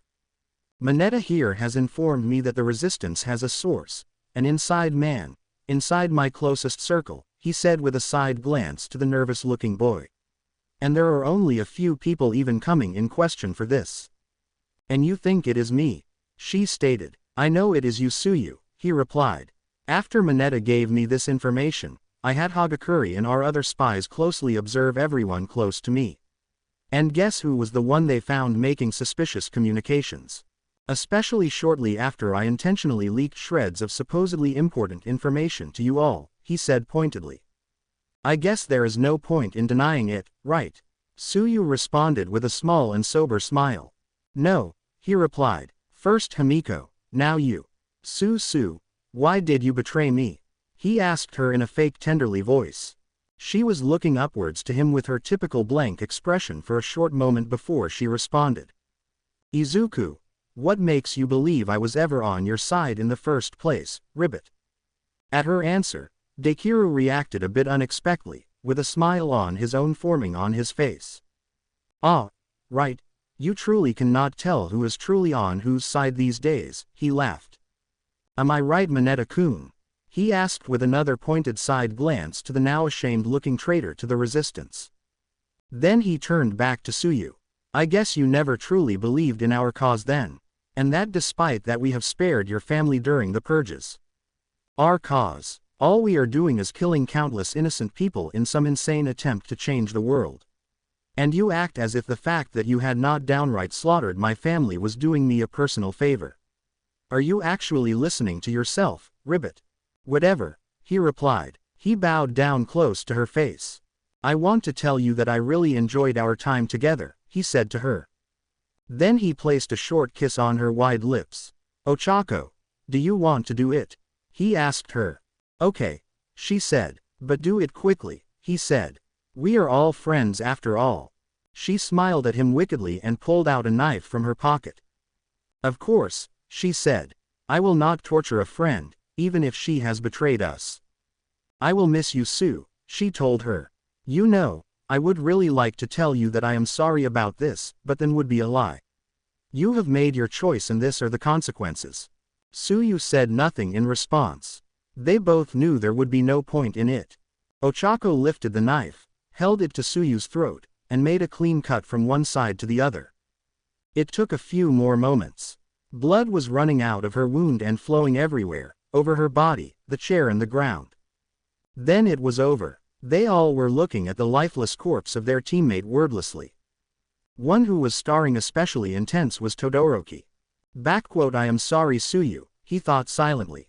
You have sacrificed yourself for me. It should not have been necessary. If only they had been more careful. If only he had been more careful. And if Mineta had not sold them out. He cringed inside, but was trying not to let it show to anyone. What they didn't suspect was that Suyu had not been the only one in Deikiru's inner circle to turn on them. A few days later, the group consisting of heroes and 2 villains from another world and a few of rebels from this one was getting ready. They would start their trip to America today, or at least right at its border. At first Kurogiri would teleport them to a small uninhabited island at the west coast. The members of the rebellion that were actually coming with them were Kurogiri, Himiko, 2 fighters they had never met before, and a bit surprisingly Mei Hatsume.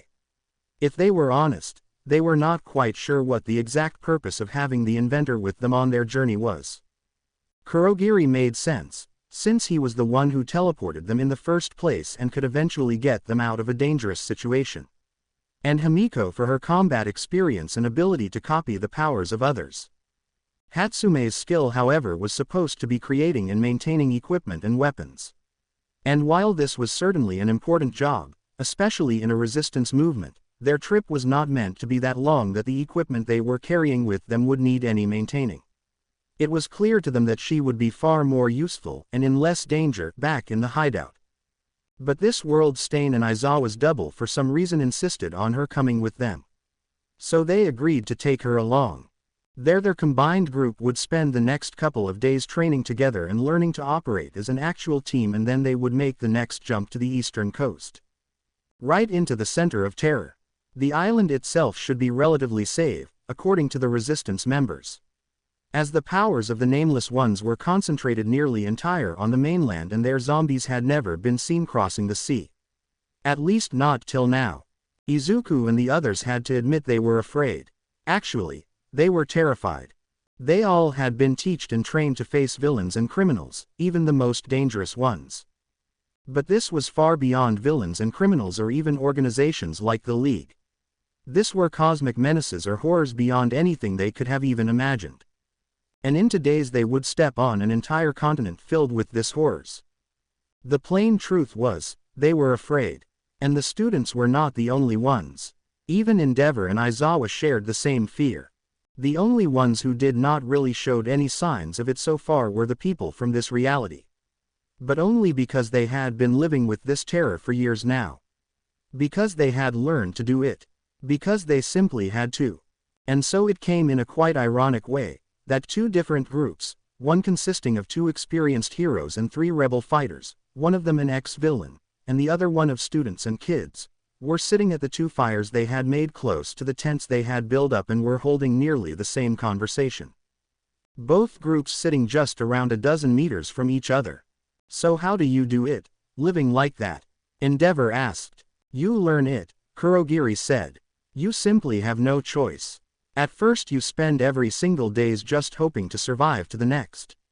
Then you hope that even if you die, At least the people next to you will survive, one of the resistance fighters, a woman named Korra, said. As all for one's assistant, I admit I was a somewhat privileged position at the beginning, Kurogiri stated. Until I could no longer see what was happening without doing anything against it. So I had the luck to avoid most of the true horror at the beginning. I only joined the resistance as it was already a seasoned organization, he admitted. But I have still seen more than enough, even in my time under All for One. So how do you do it, to live like that? Momo asked. You just do it, Hatsume responded. Both she and Himiko continued to give quite similar answers like Kurogiri. Over the time, she stated, you just try to make the best out of the time you have. So you have given up hope? Izuku asked them. What hope do you think is here? Dabi cut in. Everyone here is just too tactful to mention it, so I will say it. This world is doomed. For a moment nobody was saying anything.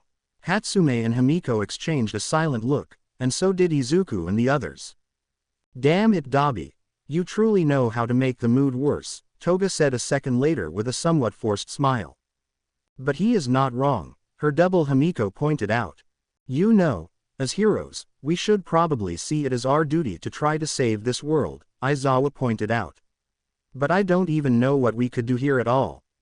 To be completely honest, deep down I want nothing more than return to our world and forget that I have ever seen this reality.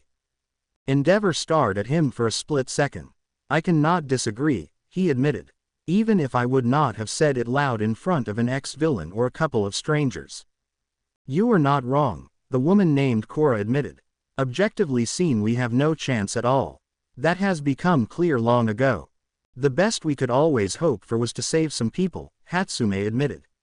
But even that often just for a short time. Because they would only be in danger again later, Himiko added.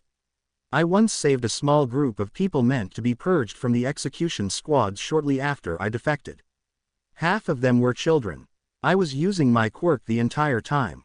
So they had never even seen my true face. Later I led them to a hideout where they would be safe for the moment. At least I thought so. 2 days later I returned with help, and we found them all being slaughtered. This was not your fault, Tsuyu said. They had just found them coincidentally, right? Todoroki stated. You could not have known that. I know, Himiko replied. But, she now visibly cringed. Is there something else? Tsuyu asked. I don't think she wants to talk about this, Momo pointed out. There was this small boy. He always called me Big Sis, Himiko continued. He even let me drink his blood. His mother was not happy about it in the beginning. But since I had saved all their lives, she allowed it. And as I saw their dead bodies. Were you angry that you could not save them, Ribbit? Tsuyu asked. Were you blaming yourself? Did you want revenge on the ones who did it? I was getting thirsty, okay. Himiko suddenly shouted angrily. When I saw their bloody corpses and their blood everywhere around them, I could just not stop my appetite. I wanted nothing more than kneeling down and drink it, she said. And I was ashamed of myself. The people I rescued and befriended had been murdered and I could think of nothing else but. Himiko looked into their shocked faces. They all realized that tears were flowing out of her eyes. Even her counterpart Toga had the sense to look downwards somewhat ashamed. I am sorry, Tsuyu said. You know I always just say what is on my mind. Even if sometimes I should keep my mouth shut. I know, Himiko replied. You and I used to be close friends once. This statement caused a small smile to return to Toga's face. God damn it. Bakugo suddenly broke out. Since we are already competing who is the greatest asshole. You all know I have spent my entire life being an arrogant little shithead who thought he was better than everyone around me because I could blow up shit, he hissed. That I would become a hero and be the greatest, because heroes always win. What a joke. Being a hero is not just about winning Kachan, Izuku stated. I know, it is about doing the right thing and what you have to so, no matter the odds. I know that now, he replied. Great words, Dabi commented sarcastically, if the heroes would only actually follow them. Some of us do, Izuku argued. Yeah, sure. After their last outbursts, they noticed that from the other fire Endeavor was looking over at them. More precisely, he was looking at Shoto, and even more at Dabi. By the way, Izuku asked, is there anything going on between you and Endeavor? You could say that, Dabi replied. To be continued. I hope you enjoyed this story. Also remember to subscribe and like this video. See you in the next video.